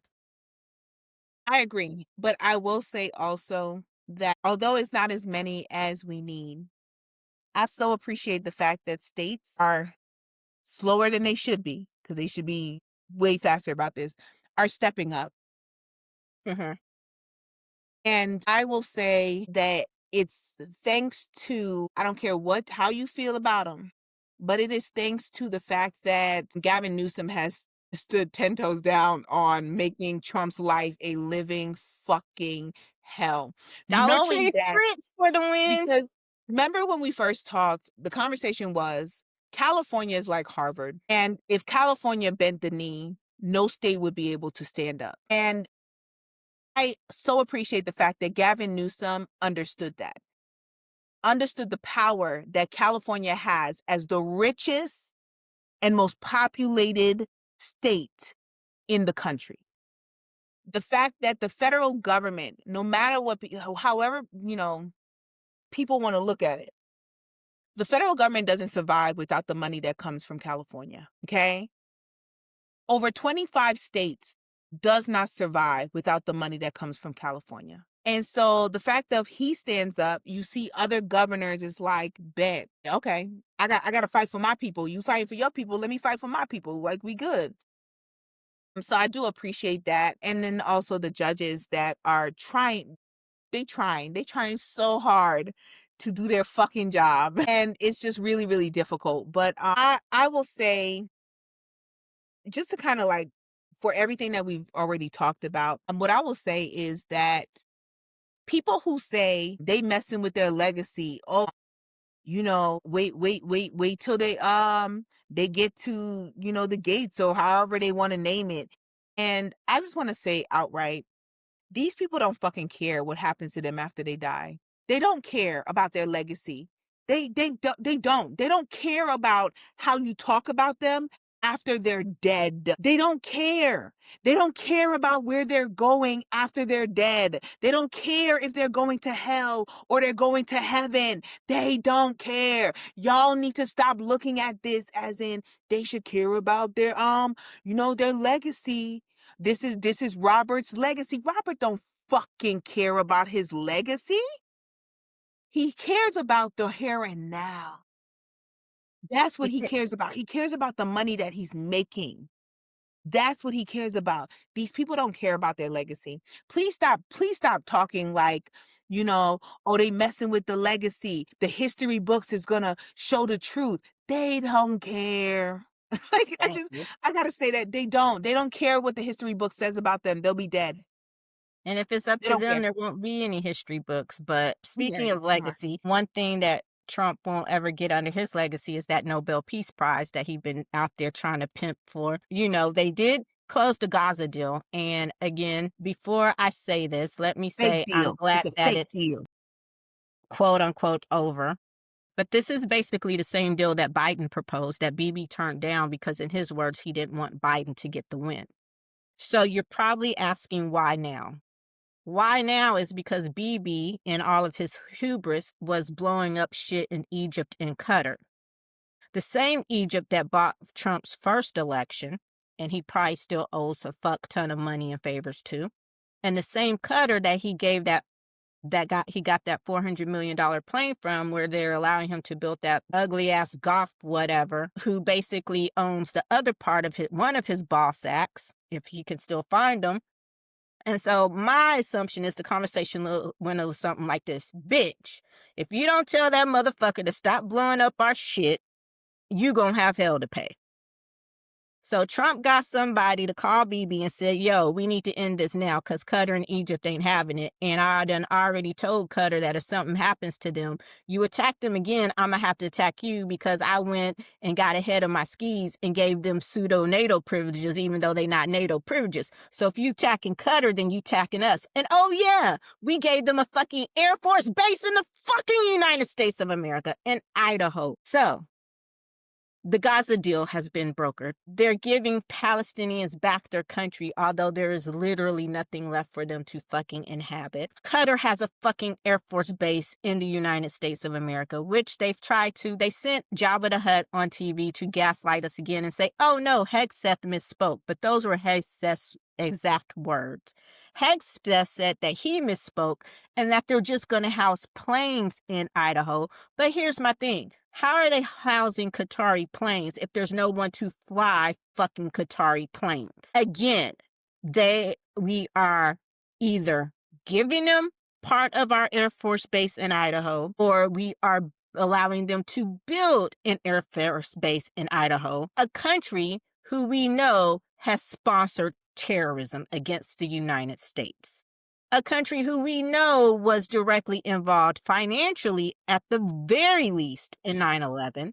A country who Mango Mushroom has said himself was a sponsor of state-sponsored terrorism, or perpetrator of state-sponsored terrorism. So yeah, when asked about why Trump did not get the Nobel Prize, the homeboy said, because we only nominate and choose people of integrity and courage. I completely 100% support that message. You got anything to add to that bullshit? So again, let's get into the history. The United States has never allowed a foreign nation, ally or enemy, to have a base on our lands.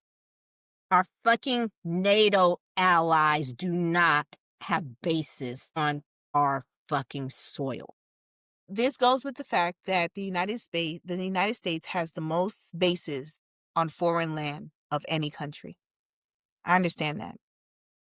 But it has been a rule since the beginning of our history that no foreign nation can have a stronghold in our country. And once again, another sign that this is a dictatorship and that our country, our democracy, and our president will always be up for sale is the fact that not only is he letting a foreign nation have an air base in our country, he's allowing a foreign nation from an area of the world that we had been in a semi-Cold War with for decades to come into our country and have their planes. And the fact that people are still making excuses, the same people that always want to remind people of 9/11 are okay with this, is another scary shit to see, because it doesn't make sense. It's not about the person that I am. It is not about the fact that they are a Muslim nation. It's about the fact that the United States as a nation, being as racist as we are, I don't care what anybody says, is being as Islamophobic as we are. We can see that from the New York mayor elections going on right now. That we would allow the first country to have an air base in our country to be a Middle Eastern country. Makes no fucking sense. Out of all the countries, we're going to choose an area that we have been the forefront of destruction for decades. And nobody thinks anything about that? Nobody finds that a little suspicious? We're selling our souls so that the president can get richer at his 80-year fucking self. And then his sons and his daughter and her husband can get richer. And they can continue to perpetuate or continue to pass down this wealth that they have to children that they are raising to be just like them. And what do we get for it? America first, patriotism, to know that you can go to Idaho and you can see a military base with a foreign plane on it, and we're not supposed to think anything of it. But God forbid, I need to go to the hospital and have surgery and I can't afford it, and I need you to help me pay for it. God forbid that I have student loans that I can't afford because you keep jacking up my interest rate to the point where I owe more than I ever took out, and I need some help, but you can't give me no money for that. But our president of the United States can sell his soul and sell the soul of the nation to everybody who's willing to pay him off. Don't people find that weird? Like, I just, the president of the United States sells us access to us, the United States of America. It's a violation of the Hatch Act. Like, what he is doing is fundamentally constitutionally illegal. It's not hyperbolic. It's not a hypothesis. It's not me being a conspiracy theorist. It's all fucking illegal. And the people, I'm sick of being gaslit. Okay. That's it. And Yeah. I'm sick of you trying to gaslight me. And when I tell you it's wrong, no, it is wrong. Like, we should be fucking screaming with our hair on fire. Like, y'all are, like, no one was prepared for this. But and here's the thing, I hope. If and when, because it's not going to last forever. Okay. This isn't Russia. It's not one of those countries where it's going to last forever. It's going to last, and it's going to hurt. It's going to be a minute. But when we get out of this, I'm going to need people to get over their short-term memory loss. I'm going to need people, like I told some people the other day, elections are not about your feelings. Fuck your feelings. It's about you taking the time in this age of Chat GPT, where you could look up anything, Google anything.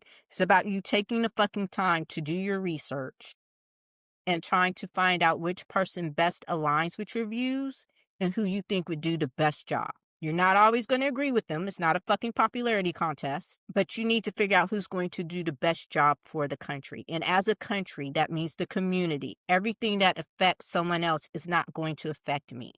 In November, the people who are going to fucking lose their SNAP benefits, that doesn't affect me personally, but it affects me here. Mhm. It affects me here because I know that those are children. And I know that the majority of those are children, single mothers, whatever.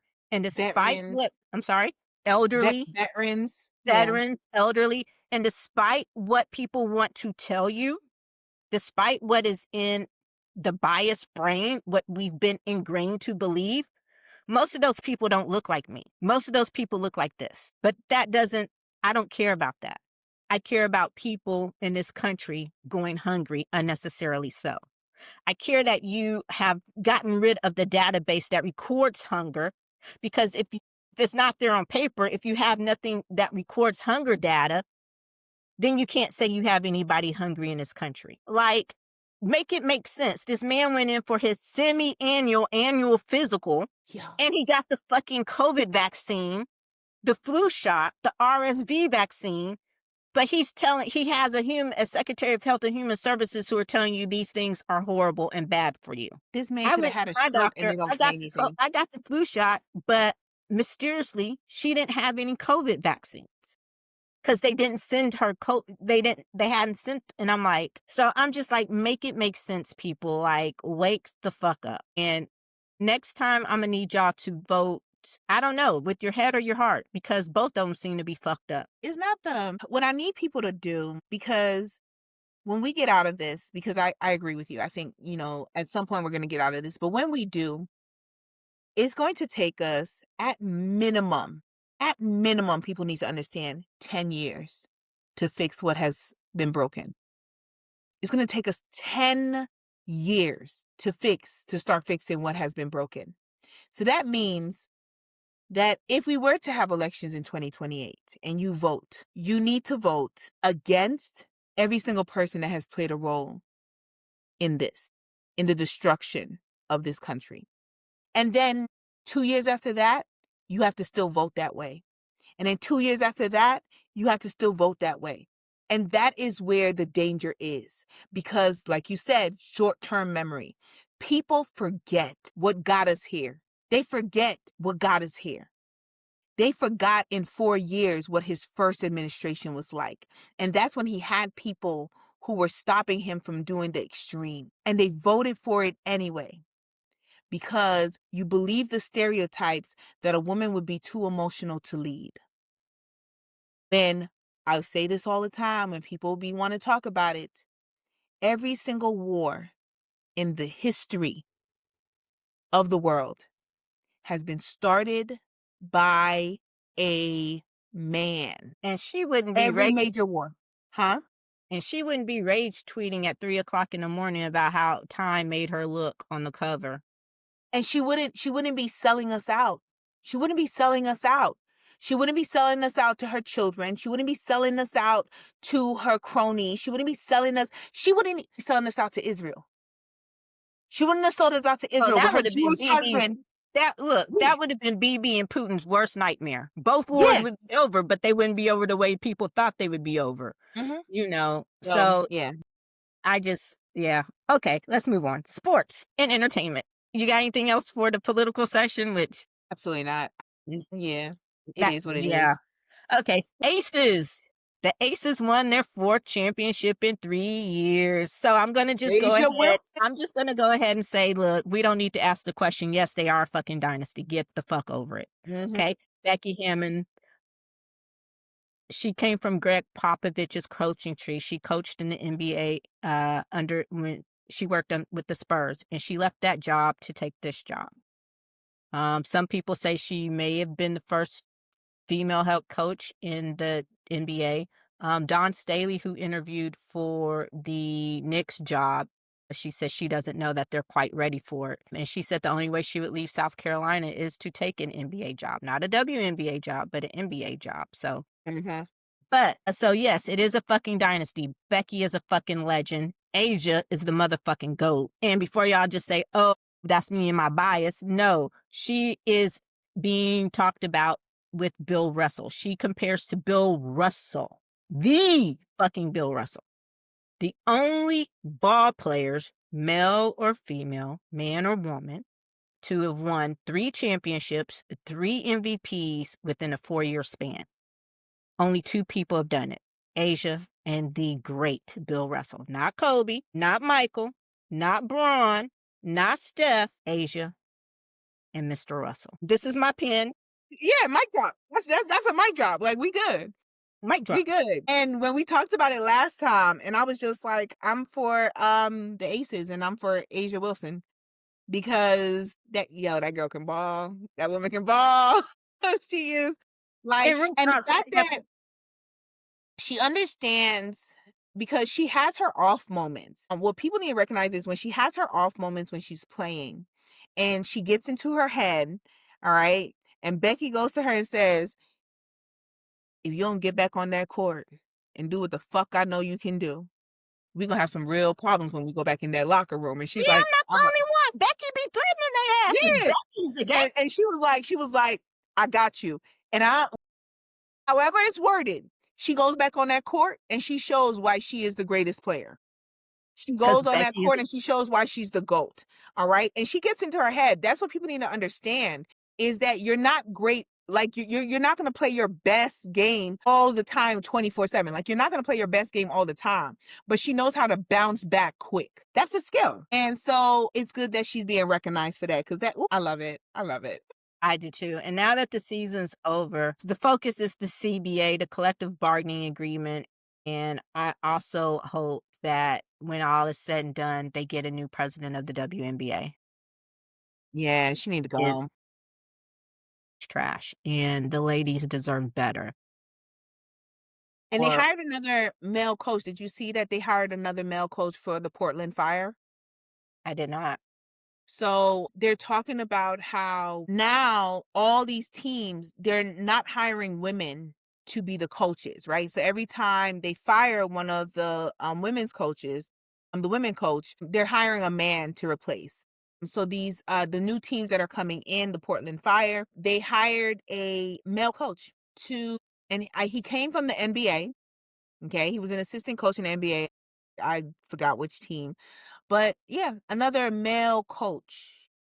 Okay, I'm saying that, how is it that there are more male coaches than women coaches in the WNBA? Like that makes no sense. Like how is that? And then these are men who are not winning. How is it that it's the men that are not winning, but they're not getting fired for not winning, but the women are? The one man that did get fired for not winning, which I think was stupid, was the dude in Dallas. It was his first fucking year. And Dallas is bottom of the bucket barrel trash. You've got to give people time to turn around a franchise. Mhm. The way you fired the coach in New York sits bad with me. And I like players on the Liberty, but I'm not a Liberty fan. But that was just bullshit. Is the only thing standing in between the Aces and a four-peat. And she's gotten her team to the playoffs. Stewie was hurt. Ionescu didn't have a great series. It's like, so yeah, I think that the W at its height of popularity, they need to do some things to clean up a few things that are tarnishing the league at the moment when it's inopportune. But I do love how the women stick together. I do love how they will call shit out, and so I hope that they get what they deserve. I truly do. So we'll be keeping an eye on that story. The Dodgers are headed to the World Series. First time I think you have the opportunity for back-to-back World Series winners since the Yankees did it a long time ago. One of the things, and I love the Dodgers are huh? I don't think the Astros won back to back. I think they won one, and then then they didn't But win the no, they didn't win back to back, but they were able to go to the World Series back two to back to back, back. and they Yeah, just lost okay. yeah. Okay, so one of the things, the Yankees are my second favorite team behind the Yankees. So I'm not jumping on the bandwagon. It was painful the last couple years watching them play for each other. That's the only reason why I'm not still in a heat pile, is because when they did lose, they lost to the Dodgers. But um, so Shohei, who is just a phenomenal player, he was slumping this series, right? And so he just come back from Tommy John's. He'd been pitching sporadically this season. They saved him more for the postseason. And I always said that if he wanted to pitch, I would probably use him as a relief pitcher, right? Kind of save some of the wear and tear from starting on his elbow and all of that. That's just me. So there's this whole big thing up until now, how the double player has lost its blah, how this is responsible for his slump, how he needs to choose one or the other, blah, blah, blah, right? Girl, last night, Shohei goes up there and he shows the fuck out. 3 home runs, 10 strikeouts. The Dodgers win 5-1. Now, of course, the press. He said, "You can stop talking now. I'm good." Thank you. He said, "Let me show you. They don't call me Shohei for nothing. I can show you better than I can tell you." Tell you. Baseball players slump, like they slump, right? He's a one of a kind player, the first player who's done this consistently since Babe Ruth. Personally, Babe is an ass, but he's a hell of a baseball player, whatever, right? But hey, I hate Babe Ruth as a person, but you can't deny his game. But so I'm just like, I was so happy that he was able to silence them, because I'm like, first of all, it's baseball. They slump. Is it the most opportune time for him to slump? No, but the Dodgers didn't really need him to show out because they were up 3-0. And so they swept the series. Like the Dodgers were still being the Dodgers without him, right? Mhm. So last night when he went up there and he just showed the fuck out, I was like, go Shohei. So we're waiting to see if they're going to play the Mariners or the Blue Jays. The Mariners are up in that series 3-2. So by our next show, we will be deep into the World Series. Hell, it might even be over, but we'll That's more know. Eddie, than it is me, but yeah. Yeah. And so also something that's probably more me, speaking about coaches that were fired inopportunely or unfairly. James Franklin was the coach for Penn State. Penn State was predicted to play for the national championship. They were 1 game away from that. Notre Dame, go Irish, stopped them from playing for the national championship last year, right? So they lost. They lost a big game to Oregon. Oregon was like the number 5 team in the nation. Penn State was number 2 when they lost to Oregon. It was a big game. They had a whiteout game, whatever, right? Then they turn around and they lost again. They lost another game to an unranked team, Illinois. And then their quarterback, their star quarterback got hurt and they lost that game. So Penn State, now this is his first, and it can't even say it's a losing season, but it's a season that's not turning out the way so far you wanted it to turn out, right? Mhm. So they fired the man. Still owe him $49 million and fired him 6 games in. You were 3-3. Uh, the Just lost I'm your at the star fucking quarterback. 49,000,000. Huh? I'm at the 49,000,000, Still like owe the man 40. And remember, after the whole big Joe Pa scandal that tarnished his legacy, Um, and that whole scandal, he was the only one willing to come in and kinda take the job when Penn State was going through all of that bullshit. Mhm. They had some other coaches, but they weren't, they weren't Penn State. And so he turned the program around. And my thing is that, and after they lost that last game, I did tell my mom, I said, "Oh, they're gonna fire him." I said I wouldn't be surprised if they fired him. I was thinking at the end of the season. I was thinking this was going to be his last full season. I wasn't expecting to wake up the next morning and coming across my phone was James Franklin fired. He did So, what he was hired to do, I guess. yeah, That's but you my still owe him gosh. $49 million. That's just like when, they trade, like, certain, players, and then they have to find a team that be willing to take, the rest of their contract, and then sometimes they don't, and they still have to pay that Oh, no, player, they don't. so they still have to pay that player even after they trade him, um, out his contract, just trying to get rid of him, and I'll just be like, "That is c I don't know why I wasn't a coach. I shoulda, Thank you. like, 'cause they making buku, buku $49 million. money. So, Fuck. and then just something that makes my heart go boom, boom, boom, boom. Someone kind of clocked, didn't kind of, someone clocked Stephen A's loud ass tea. So, when Serena went on the Super Bowl, was at the Super Bowl, and she crip walked to Not Like Us, and Stephen A got up there in his loud, most obnoxious voice talking about what he would do if that was his wife and how she would be at home and how that proves she's still in love with Drake and blah, blah, blah, blah, blah, just yapping. So last week, Alexis, who his name needs to be Alexis, I don't play about me and mine, O'Hanan, At all. was on First Take. And Steven wasn't in the studio, but he was still there via video, right? And so Alexis basically said, I heard you had some advice for me, like, pull up, motherfucker. And Steven went to him and I, what? No, I ain't never been married. I don't know what you talking about, what? Sound like Yosemite sound like a motherfucker. And it's talking about, well, I heard you had some advice for me. And he goes, some marriage advice. I ain't never been married. Why I'm giving marriage advice? And Alexis said, well, yeah, because I can advise on how to build billion-dollar companies because I've built billion-dollar companies. And I know to stay in my lane. It's basically like, well, motherfucker, if you ain't never been married, who the fuck are you trying to give me some marriage advice? And I'm like, And he really, he put him in his place real quick, and immediately. then the next motherfucker on that list was Charlemagne the Fraud. Got him too. So, but yeah, and I'm so happy that someone shut him down because just like most loudmouths, when you call them out, they get They real start quiet. stuttering. And how do I put this? I think Bakari Seller said it best. He and Stephen A apparently have some beef, right? On one hand, how do I put this? I'm not going to say admire, maybe applaud for the platform that he's built, the reach that he has in a mostly white male dominated field.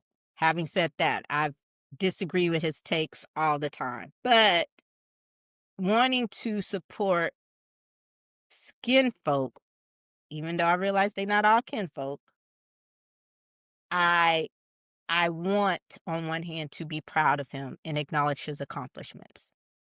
Him opening his fucking mouth makes it so hard. I get his sports takes. That's his brand. He's always said shit that was off the cuff. That was what got people to pay attention, right? But it gets to a point where once you've got their attention, now why do you still have to be so loud and wrong all the fucking time and so Give him obnoxious about it? That's even from the sports platform. I don't listen to his fucking podcast or his political show now because I know it's going to be that bullshit. And someone said he tries to walk the line between righteous and coonery. It comes across as straight coonery, especially when you're only talking about your people. It seems like he's trying to take Candace's role in being that one acceptable Black person who calls out other Black people, but can still try to hold quote unquote white people to account. Does that make sense? it does. But yeah, Yeah. Jamel Hill said it best. Like, she was never given that grace at ESPN. Even when she said shit that wasn't on ESPN, She was still held to a different standard. he still held to a different standard. Hell, we all know she lost her job at ESPN because of what she said about mango mushroom.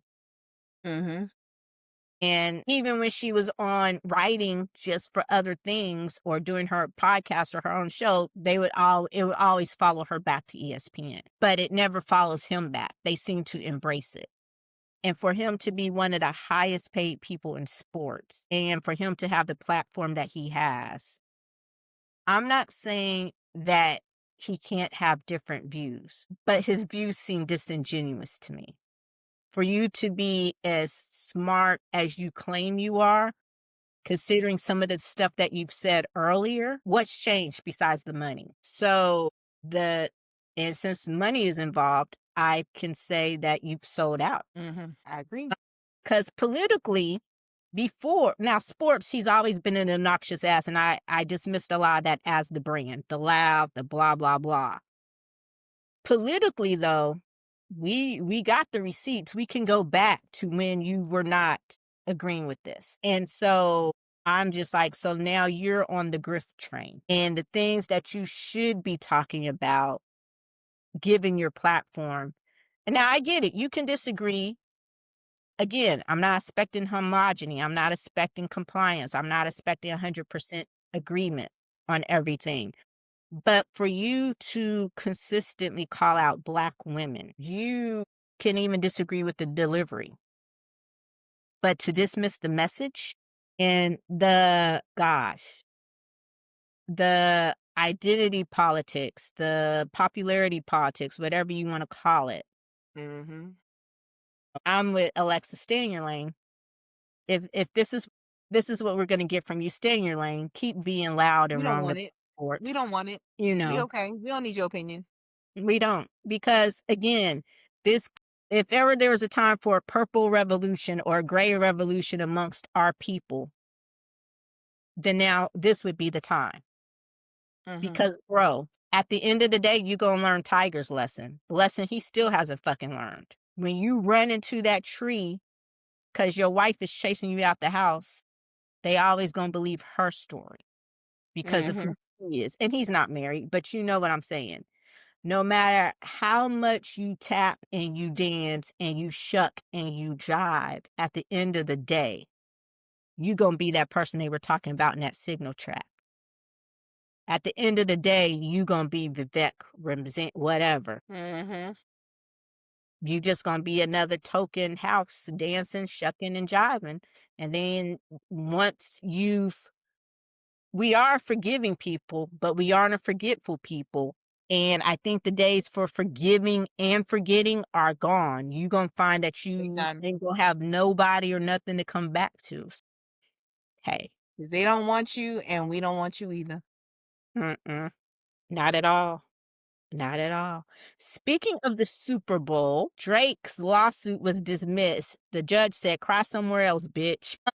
I'm sorry, that's just not I mean, who the fuck files a lawsuit? It's like going home and tell your mama that you was out there playing the dozens with somebody and they said your mama joke and they pushed you down. Like, you started it, he finished it. End of the he just wanted to, he was a little bit of a Karen, Mhm. because he was raised by Karen.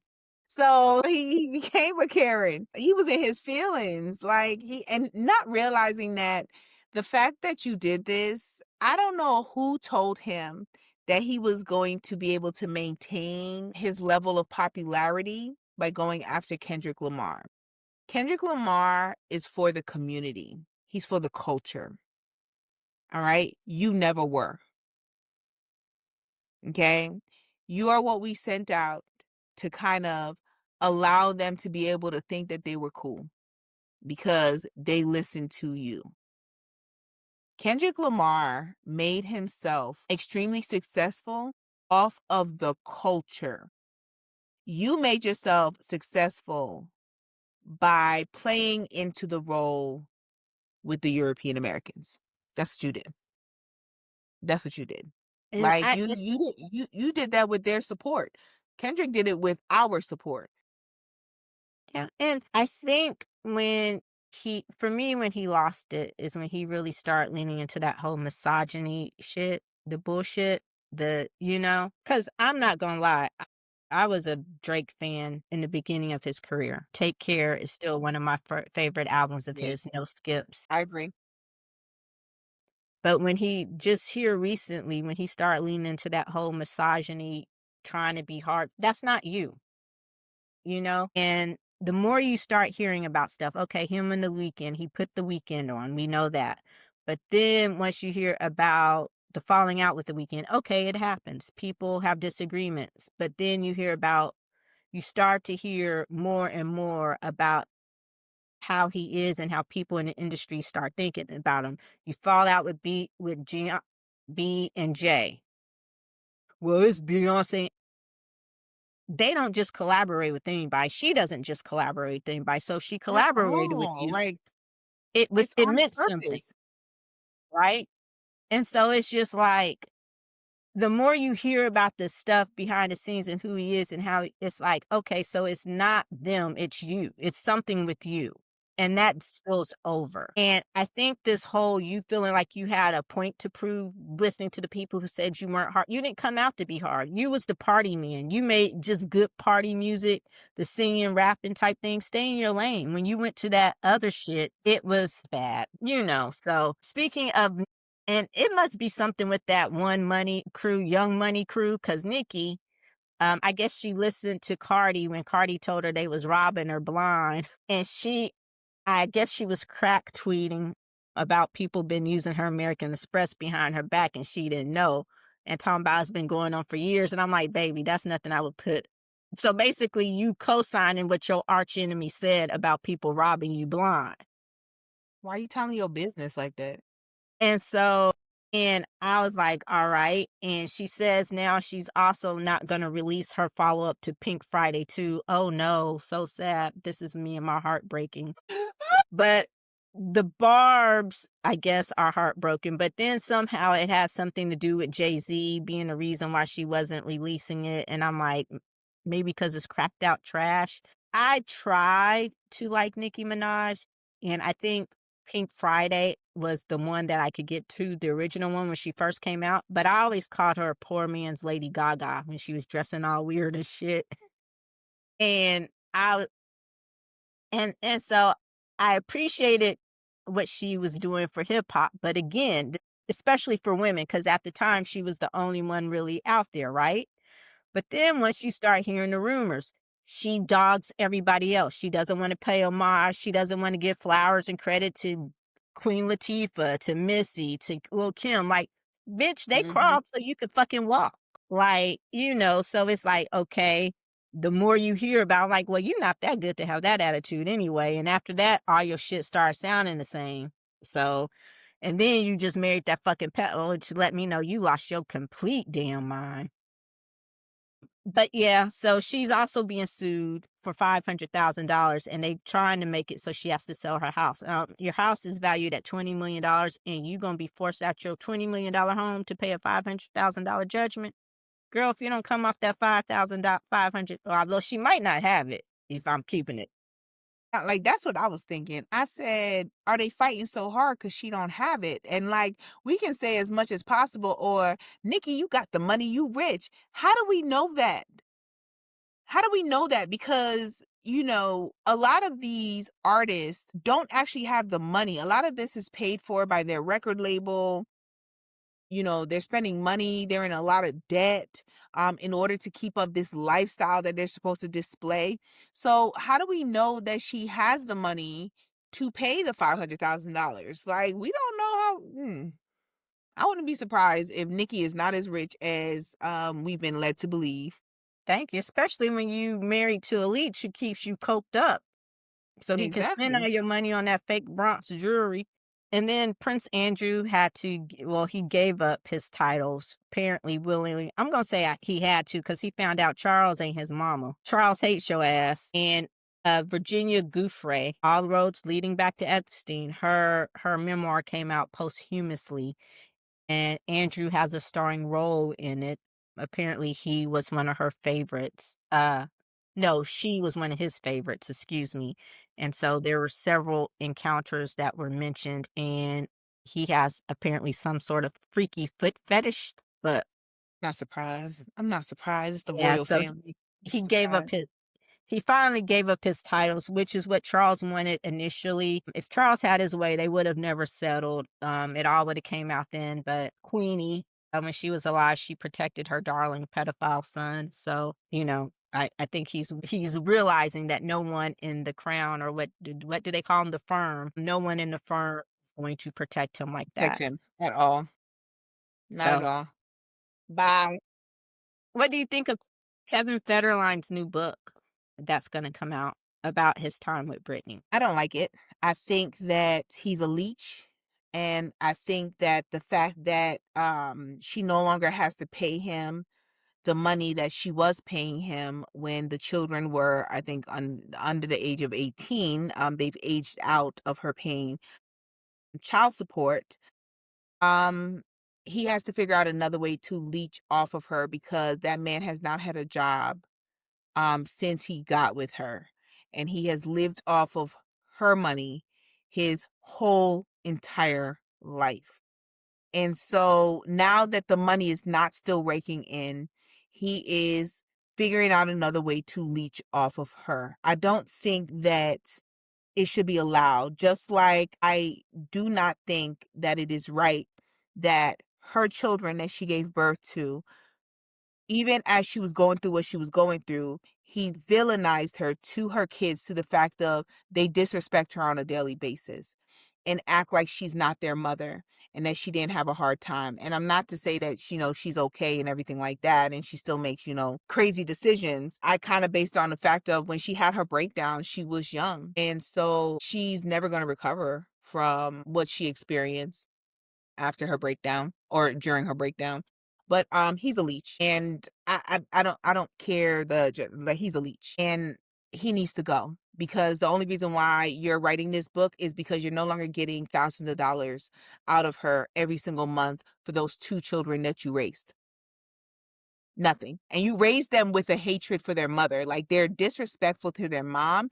And that is only, you can only chalk that up to the fact that you fed them that, right? You never protected her role as their mother while you were raising her sons.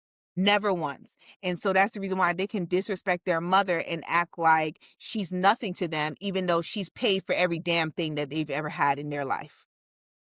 Sorry. Um, I I don't disagree with what you said. However, having said that, I'm going to almost play devil's advocate because he's not my favorite person at all. But I do give him props for raising the boys. And I get it. It was probably for the money.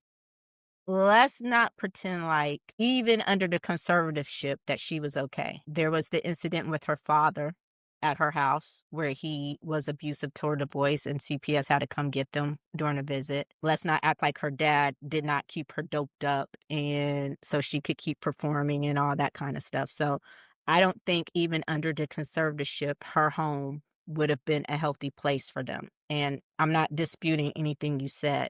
So I give him credit for that. I also give him credit for the duration of his kids. At least, let me put it this way, at least he's waiting till they're grown to do this. He could have done it any time before. He didn't have to And because I he get had it. her money. Because he had her I money. get He it. didn't have to. I get it. And I'm not, and like I said, I'm not disputing anything you said. And I realize that this is probably an unpopular opinion, and I can own that. I do not necessarily agree. I'm with you, but he has the right to tell his story. And we know it's for the money. We do. And I'm not disputing that. But he did say one thing I do agree with. And I think it's something that everyone has kind of tried to ignore, especially since she's been out of her conservatorship. But Britney Spears is not okay. You know, the first few weird videos when she came out of the conservatorship, it was like, okay, she's just being free. But she's not okay. And I don't think that necessarily she needs another conservatorship. I just think she needs people in her life who are able to convince her that she's not okay and that she does need help. And I understand her skittishness against all of that because of what she was subjected to in the name of quote unquote getting help all those years under, you know what I'm saying? Does that make sense? So I don't necessarily agree with it, but I respect the fact that he did at least wait till the kids were grown to tell the story. I think he has the right to tell his story. I will not be reading his story, but I don't disagree with you that this is about the money and it's a money grab. And yeah, it's I think just that's sad. I think that's why I think that's why I don't think he should have the opportunity to tell his story. And the reason why is because he's going to tell it in a way for the money grab, for the money. I hate the fact I don't care that he stepped up and he raised those boys. I don't care. And the reason why he shouldn't get credit for that is because you raised them to not respect their mother, the person who financially supported them their whole fucking life. And when she was going through what she was going through, he did not raise his sons to have sympathy for the fact that their mother was mentally incapable of taking care of herself. He didn't raise them to want to, when she finally was out of that situation, to want to step up to make sure that their mother never got back into that situation. He raised them to be greedy little leeches like him. That's the honest truth. The fact that they still leech off of their mother, and when she decided that she was no longer going to support them and she cut them off, what was the decision that they made? They fully came behind and supported their father on whatever decision that he made to continue leeching off of a woman who's not mentally 100% there. And that is the honest truth. And so you don't get credit for raising your children when you raise your children to hate the woman who you leached off of. Am raised in a single mother. And the whole entire time that my mother raised me, never said a bad, negative word about my father. And he was a bastard and he was a shithead. And she never once opened her mouth and spoke a negative word about that man, because her mindset was, when you grow up and you become an adult, you will figure it out on your own. And I'm going to let you do that, because I don't ever want it to be that he can look you in the face and say, that's all your mother. That's what your mother said. And then he can twist what she has said about him in order to make himself look better. Kevin Federline did not do that with those children that he raised. All right. Instead, what he did is he bitched and he moaned about that woman their whole entire fucking life, until the time that they no longer respect the woman who gave birth to them. She gave birth to them, and she was in their life when they were younger. I understand. She had a mental breakdown, and they take none of that into consideration. It's okay. Like, I understand she's not 100% there. She will never be the same again. It's true. Britney Spears will never be the same again. I do not think that no matter how much therapy that she has, that she will ever be she will ever be fully healed. I agree with that. But that man who's writing a book about that because she no longer is giving him thousands of dollars for doing nothing. This man moved to Hawaii in order to try to get around the fact that when his sons turned 18 years old, he was going to get not a dime, nickel, or penny out of her again. And moved to Hawaii. He moved to Hawaii because their age is 21 years old. And so, because the age for aging out of paying child support is 21 years old in Hawaii, he moved his kids to Hawaii trying to figure out a way to continue the thousands of dollars that he was getting out of that woman. And it didn't work. It ended up not being able to work. He wasn't able to get that money. All right. So figuring out other ways to get it, you don't get fucking credit for raising children to hate their mother. You don't get credit and then want to drag her further under the bus when you did not help her at all. And I understand that, like, her father was a dangerous man, like, fully get it. By that point, she was done. All right. But y'all was doing fucking drugs together when that woman was at the height of her career. You were doing drugs together. Okay. If she was doing coke, you was right there next to her sniffing that same shit. All right. And then all of a sudden, when she has a mental fucking breakdown from all the drugs that y'all did together, what did you do? You left her. You left her and you bounced out because you were a fucking leech when she first got with you and people told her not to marry you. You exactly what you were, manipulative little bastard. I'm sorry. I just can't, because her kids are the same. He raised his children the way that he is. And the fact that they look at her with disgust and they talk about her like she's nothing to them. And yet you want her money. No, you don't get no leeway on writing a book about her and telling your story. Nobody, stop it. Stop it. Because every single part of that book that he's going to write is going to be about her. Every single thing is going to be connected back to her. So once again, you are trying to make money off of her because she cut you off. Okay? That is the reason why. And so, no, your children is the same way. And I will continue to say she should have cut them off as soon as they first started to disrespect her when she got out of that situation. When they first started to show disrespect for her and they started to talk to her crazy, she should have cut them off right then and there. Financially cut them off so you can get out the fuck out my house. And don't ever you come back here. I don't know you. Okay? That's what she should have done to them. And see where you live now. Because she still supports her sons. She just doesn't support him. He ain't getting that money, but her sons are still getting money from her. I'd have cut them off. Stop giving them a dime. They don't deserve it. They don't deserve it because they don't like When she first got out, I think they were still underage, but yeah, I and agree. no, but they were manipulating her even when they were underage. They were playing her the whole time. That's when they started disrespecting her. That first time they would go and they would go see her and they started taking photos of her looking crazy and looking off, okay? And then spewing the nonsense that their father was spewing that whole time when she was in that situation. Yeah, your sons don't deserve a dime of your money either. Cut them off. Tell them to go live with their daddy and see how they're going to survive. Because that book money is only going to last you but so long. What you going to do after that? What are you going to do after that? Anyway, I'm sorry. Probably restart his rap career. Like I said, I don't disagree with what you're saying at all. I probably give him a little bit more credit than you do for certain things, but I don't have any arguments. Don't condone what I was saying as a cosign for him, or thinking I'm a fan or I condone it. And I would definitely cut off my grown ass, disrespectful ass children as well. Okay, so our final thing, the one thing from last week. Oh my goodness, Taylor Swift. Let me clarify. I listened to the album when I first heard it. I liked it because it was a cursory listen. You know I do that. I'll listen to something, I'm like, "Okay."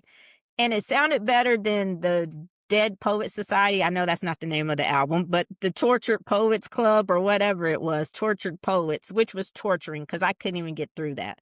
Like, I love me some Post Malone, and that song with her and Post Malone, I was like, so this one sonically on first listen was more appealing, you know. And I hadn't had a chance to just break it down. And then we were talking, and I'm like, all these Swifties come out after, and I'm like, damn, even the Swifties hate it. So I had to go back and re-listen. What's your thoughts, Eddie? I'm excited to hear what you think. I really am.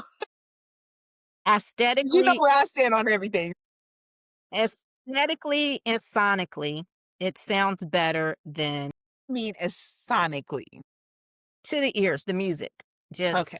as far as listening, it Okay, sounds gotcha. better than, Her last album. yeah, Dead Poet Society, Okay. which is a great movie, by the way. But so taking into account what you said, although I still stand by, she's a great songwriter. Her songwriting was not the best on this album. I'm going to agree. Once I got into it, the lyrics, she's too old to be taking pot shots at Travis's ex-girlfriends. He had a life before you. That relationship predated you in its beginning and end. It had nothing to do with you. They had been broken up for years by the time you even came into the picture. So for you to bring her up, I think is really childish and disingenuous because there was no overlap. You know what I'm saying? As soon as y'all got together, she and her, someone she thought was a friend, a true friend, they stopped being friends. And that was Brittany Mahomes. Um, Patrick and Travis, they're like brothers. They really are, truly. And Brittany and Kayla, they were really close. And they were even friends. They remained friends after the breakup. But so that one, I was like, okay, that's childish. The song Would, about you getting dickmatized or dick down, I get it, but for you to be who you are, you could have written it better, differently. That's because she don't actually get digmatized. She not getting dick down. Okay, here's my other thing, and I guess I'm going to agree. You can't walk the line between being a 17-year-old and a 35-year-old anymore. You're not that little girl. And I think, to me, I come and go with Taylor Swift in eras. I wasn't really a big fan when she did the country music. I hated what Kanye did to her, but it didn't turn me into a Taylor stan, okay? I really started paying attention with Red. Red is a great album, even though it's about all about Jake Gyllenhaal, but it's a great album. Lyrically, I get it. You were still young 20s. After that, I would probably have to go with 1989. It's a great album too. Tation is a really good one. And then after that, I'm like, okay, maybe she's peaked. This is just who she is. And I think 89 came after Reputation. Then I loved Folklore. I still play and listen to Folklore to this day. To me, that is no skips, just beginning to end. I love it. I wasn't crazy about Evermore. There's a couple songs on there. It just sounded like the B-sides to Folklore. So I don't go crazy over Evermore. Again, I'm thinking, but I thought Folklore was really the beginning of the adult Taylor Swift. I didn't like Lover. I think, like most true tortured song artists or songwriters, when you're happy, the music just isn't as great. Mariah Carey, Adele, Mary J. You know what I'm saying? Like, but and then so Midnights came out, and I think that kind of confirmed what we were both thinking, like, this is the turning point of Taylor Swift, because even you liked Midnights, and I remember our review on it, and we were just saying, okay, this is ushering in the adult Taylor. I didn't listen to Tortured Poets because it was about her brief relationship with Maddie Healy, and I thought it was ridiculous because you and Maddie have been off and on forever, and just because your friends caught him at one of his PR worst moments, and it's like, whatever. Okay. So this album, like I said, just on the face, and for people who are thinking that were mad because it wasn't a showgirl, you knew as much showgirl as you were going to get from Taylor was from her promotion of the album, the way she dressed and all that. She'd even said herself it didn't have any showgirl tunes or anything like that. I don't know if artistically her voice can carry that off. You know what I'm saying? So I wasn't expecting that whole 20s showgirl jazzy vibe from her. I really wasn't. But I also wasn't expecting as much regression. And I mean, and the Swifties were picking this apart. You had white girls talking about the microaggressions on this album, and I was just like, "Damn." And so once I was actually listening to the words, I'm just like, so the part about her not being a savage and not being a baddie and having a big ass and a fatty, I'm like, is that because there were rumors that a couple years ago Travis and Megan hooked up? Like it was just a hookup, a random thing. Like, so, and I'm just like, you're 35 years old. You're too fucking old for this shit. And so listening to it, just really breaking it down lyrically, I can't disagree with what has been said out there about the album, and about her lyrics. Yeah. So I lyrically it's not a good look, especially for someone who I think you should be above that. Pot shots at people who have nothing to do with you in no way, shape, or form. Your insecurity, regardless of who he predominantly dated in the past, he's with you now, you know? So it's just like, if this is the best you can do, if this is the album you've been working years on and waiting years to make, what does that say about you? So yeah, yeah, it's bad. It's really bad. And from it's not a good look. From when you break it down and dissect and really dissect it, it's not a good look. If you're just listening to it just like on a glance, like just not putting too much into the lyrics and just putting it on the background and letting it play while you clean or something, it's a perfectly fine album. But if you're like her fans and you listen to every word that she says and you dissect every word that she says, and like I said, I really haven't done that since Midnights and Folklore, then yeah, it's bad. It's bad. And I think also I'm not dismissing what you said last time, but I don't put much weight into Taylor Swift being the feminist and I don't expect her to speak out much. And I don't she's like a Caitlin Clark in that extent to me. And then when she does try to speak out, she gets pummeled by him and his "I hate Taylor Swift" tweets, which could but then I didn't realize that when they got engaged, because I don't pay much attention, that he went and tweeted something. Mango Mushroom is the he I'm talking about congratulations. He can't think of a better couple. And so I'm like, okay. But yeah, so it's just, how do I say this? Artistically, creatively, and probably emotionally, it's time for her to grow up and mature. Like you can't, she's like Peter Pan. Does that make sense? Yes, that makes sense. Yes, that's a good So reference. I think it's time to grow up. I will just say, let me not say I will just say. I take back my statement that I consider her to be a great songwriter, and I'm going to revise it. And my revision is that I think she used to be a great songwriter. I think she was really, really good at putting her emotions and her feelings on paper into a song and make you understand where she was coming from because you've been through something similar. I think she did a fantastic job of that for a very, very long time. I think that she has lost that. And I think part of the reason why she has lost that talent is because she has never grown up. Lyrically, she has not grown up. And I will agree with you that I thought she did. I thought there was an evolution of her talent with some of those more, I would call them like indie albums, for lack of a better term. I thought that you were seeing an evolution of her into a grown ass woman, and she reverted right back. And I necessarily don't know why, but she reverted back to her old ways, to her tried and true, and it's coming back to bite her in the ass now. And I think that the reason why is because Taylor Swift is a jealous bully, and she hates to see anybody else successful because she feels the success should only be hers. She's a jealous bully. And we have seen multiple instances of her showing herself to be a jealous bully. And the fact that when you look around, you see that kind of focusing on who she considered to be her best friend is confirmation on her being a jealous bully because that's what her best friend is.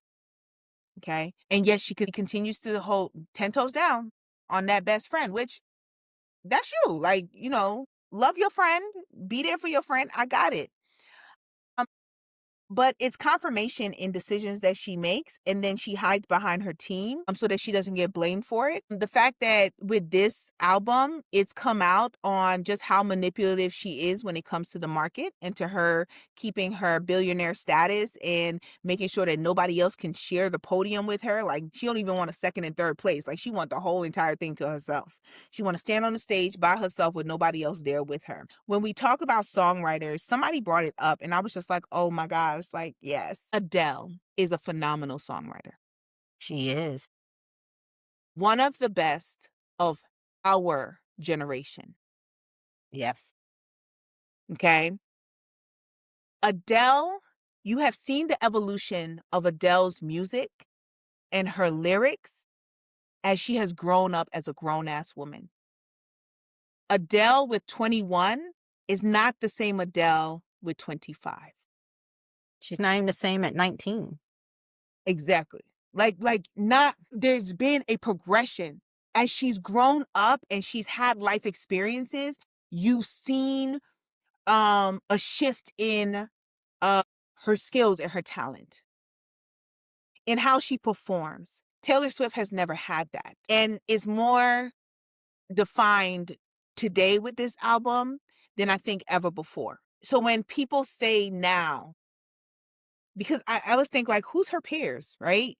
And when people say like she's a phenomenal songwriter, I'm like, yeah, like she is. Like, I'll give her that. And then they'll mention, yeah, Adele is a phenomenal songwriter. And I'll be like, damn, because she can't even touch Adele's feet when it comes to songwriting, like at all. And so I'm just like, you're right. That's true. I have to rethink that, revise it a little bit. She used to be amazing, and I don't think she is now. I think that she doesn't know what to do with herself. I think that she's trying to figure out what lane she's in, and she's undecided. She can't figure out what lane she's in. She can't figure out where she stands on anything. She flip-flops with the times. Okay? When it looks like it's advantageous to be a feminist, she's a feminist. When it's advantageous to be all about the gays, she's all about the gays. When it's advantageous to kind of dip her toe in or try to dip her toe because, the Black community has never fully run with Taylor Swift. Not to say they're not Black Swifties, but she ain't never really had a foothold in that. She does that. But she kind of goes with the times, and whatever seems to be popular at the moment, that's what she gonna do. All right? And when you think about who's popular right now, right? Who has made this aesthetic of like, being very sexual and open and rah, rah, rah. And she saw that and she was like, bet, because you can't do it better than me, right? I got to take that from you. And so she did, right? She broke Adele's record. How did she break Adele's record? She For had to what? release for most albums sold in a week, I believe, right? So Adele's 25 sold 3.2 million, I think it was. And Taylor Swift is now up to about 4 million, right? And everybody was like celebrating, like she broke Adele's record. Adele had two versions of 25. Two. She had 28 versions of Showgirl, Did and all Adele those versions count did Adele towards. release both versions at the same time? I thought the Mhm. deluxe came out later. No, no, no. So she had the deluxe, but there was I think like maybe like one or two songs that she released with it, maybe. But she sold 3 million of hers for her record. Taylor Swift has now broken the record with 28 versions of her CDs. You have 28 versions of the same fucking CD.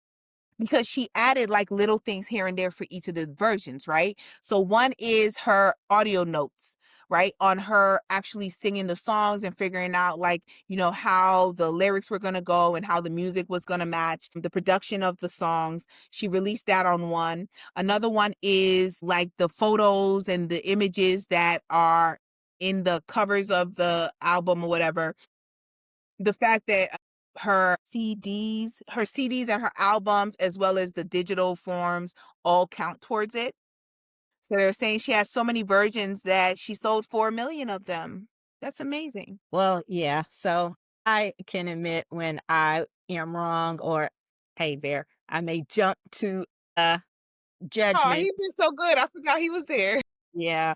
Um, But so I will admit I had rushed very cursory reaction, and then once I was forced to go back and truly listen to the lyrics and what she was saying and all of that, I'm like, I couldn't disagree. You know, some of it I think is nitpicking, like when she says she wants a street full of kids. Like she's just saying she wants a bunch of kids and she want them to look like him. I wasn't thinking that she wants to live, so some people I think took shit a little too far, and I'm like, "Okay," but I could understand where they're coming from, but I was like, I'm not Her team necessarily." is It's because her team is smart enough with the Easter eggs and the connections that she has been made already with her albums, and she's never denied the Easter eggs and the connections within her different albums and the aesthetics of her albums. And so doing that, people have like broken down her albums before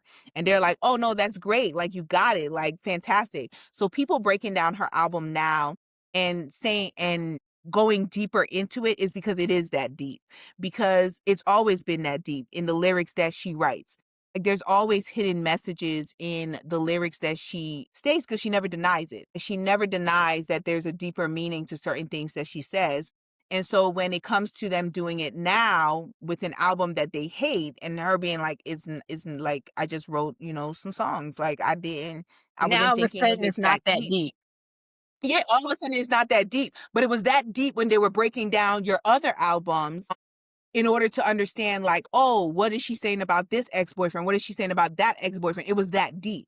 But now that people don't like the album, it's not that deep. It's surface level. That's not true. The words that you write have a deeper meaning because you identify yourself with that, right? That you can write lyrics and you can go really deep with your feelings and emotions. So it can't be surface level all of a sudden because this album is not as your other ones, but it was deeper with your other previous album. So So, I I mean, think that's why people are really breaking it down when it comes to this album. and I get that, but with this one particular lyric, if I were in love with a guy and I said I wanted my kids to look like him, if I was basically saying I want to have a street full of kids and I want them to all look like you, am I saying that, I just want to live in an all white neighborhood or what? I mean, so on that particular, I get it because people say that all the time. I want to have a shitload of kids and I want them to look like you, the mom or the dad. So I don't know. And like I said, I don't want to make it seem like I'm defending her because I'm not. That particular lyric is not one I was going to say made her the queen of Magadon or the queen of the KKK or whatever. But I get why the Swifties are not really particularly feeling the album, especially if you listen to her that deeply where you have to break down every single thing she says. And again, I quite honestly don't have a problem with saying that she probably peaked with Folklore and Midnights in that generation, that era. And God help Travis if and when they break up. You think they're real? Like I said, on paper, God help Travis if and when they break up. When it ends, when it's over, is that better? Because I just wanted to know because, like, I feel sometimes that, like, like, I'm biased. I'm biased when it comes to Taylor Swift. I'll be honest. I am. I'm very biased when it comes to Taylor Swift because I will continue to say on an end note, she's a mediocre white woman. But like when I see it, I'm just like the transformation for him. I was just like, it just is not fully. I don't know. Like I It's understand, like people change and they evolve, and it's I'm not saying helped that his he let me wouldn't, put it but this way. It's helped his post-football aspirations. okay. Okay. That makes sense. Yep. As I he can see was that. becoming more popular and more noticeable and one of the faces of football, his dating history was getting exposed. And he had to switch it up real quick. He had to switch it up real quick. Listening to him on his podcast, people realized that he was really spicy. If you look at his friend circle, it is the opposite of hers. Mhm. Mhm. You right. Mhm. So, I think this has done a lot to help his branding after football. I don't know how particularly well it's gone over with the original crowd, but No, he's not going to walk away he's not the dumb football player that people want to mistake him as. he's not. He's very intentional about his brand, and he always has been. So let's just say that if I'm not saying one way or the other, but if what most people feel about this relationship is true, she's not the only one getting something out of it. Mhm. And at the end of the day, if and when it's over, if he doesn't allow himself to be the bad guy, if he gets out of it the Joe Alwyn way, where he's not the victim, I mean, where he's not the villain, Mhm. he will have accomplished he set out to accomplish. Okay. No, that I fully understand, and I see that because yeah, because I can making the connection with his after football, I was like, that makes sense. Like, I'm like, okay, because he is setting himself up really, really well for after his football career is over on where what he's going to do next, especially in the direction that football as a whole is going in. In a lot of ways, he's setting himself up to be on that train for survival. Let's just talk about it for a moment. You and your brother already had a very great podcast, consistently number 1 in the sports realm before even before that. Great thing. Mhm. Yeah. Most people were thinking that it was gonna be temporary, but as it became more popular, how do we get this? Now, you guys have signed $100 million podcast deal since. Now you have guests on your podcast outside the sports world. Leonardo fucking DiCaprio, who does not do podcast, did your fucking podcast. Leonardo DiCaprio, who does not do solo interviews anymore because he's Leonardo fucking DiCaprio, did your fucking podcast. Brad Pitt did your podcast. Say what you want, he's still fucking Brad Pitt. Mhm. This week's guest, Keanu Reeves. Keanu doesn't do a lot of podcasts. Doesn't. He doesn't do a He lot of barely does he barely does interviews. so Okay. again, think about the bigger picture in the brand. So I'm not going to the conspiracy theory route. I just hope I answered your question. You did, you did. No, when you broke it down with the pot like that, I got it. So, Thank like I you. said, That makes so much sense. It makes perfect sense. if and when it's over, if he can, I hope whatever arrangement he can get out of this without being made the villain, Mhm. it will have been a very fruitful relationship. I'll say just one more thing. When this ends, he better stick to people that look like her and don't come back over to the other side. You know what? I don't even think it's a matter of that because let's let's just do this again. He didn't go for any Becky. He got He went for the the ultimate. Mhm. Yeah. so again, I can't even say that. I can say if it's go big or go home. Mhm. That shows his that also shows his intelligence. Like, on he played it so well that you got the number 1. Like, I mean, if I'm gonna set myself up, I'm going number 1, and he went number 1. it wasn't like there was a string of them before. No. It was like boom and then boom. Yeah. And so and I think most people strategically seeing what was happening off of the court or off Mhm, of the field knew that probably his next relationship would be public and it mhm. would be with someone of some clout. It wasn't going to be just an ordinary Nah, it's gonna be somebody big. it was gonna be somebody. Did they know it was gonna be that That big? big? I don't think so. But just because of things that how you wanted to set yourself up and position yourself for life after and I can say that you gotta love a man who takes his family along for the ride with him. Yeah. Like, very like, smart. That's business smart. That's business So smart.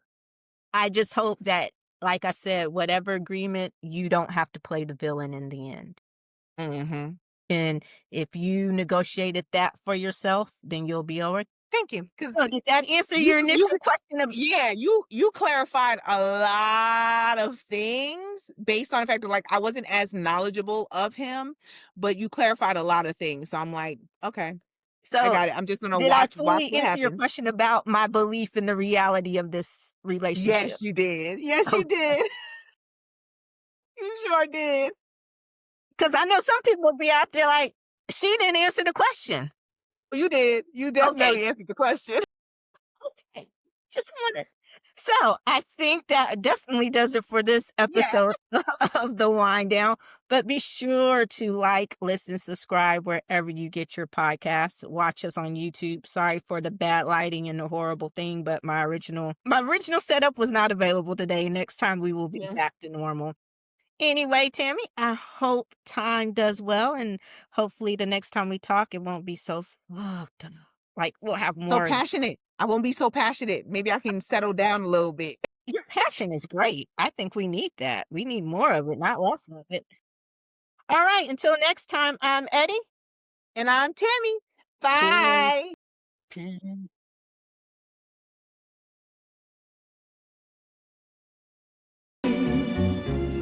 Don't try to change me in any way. You don't own me. Don't tie me down. I guess high up in love, I don't know how to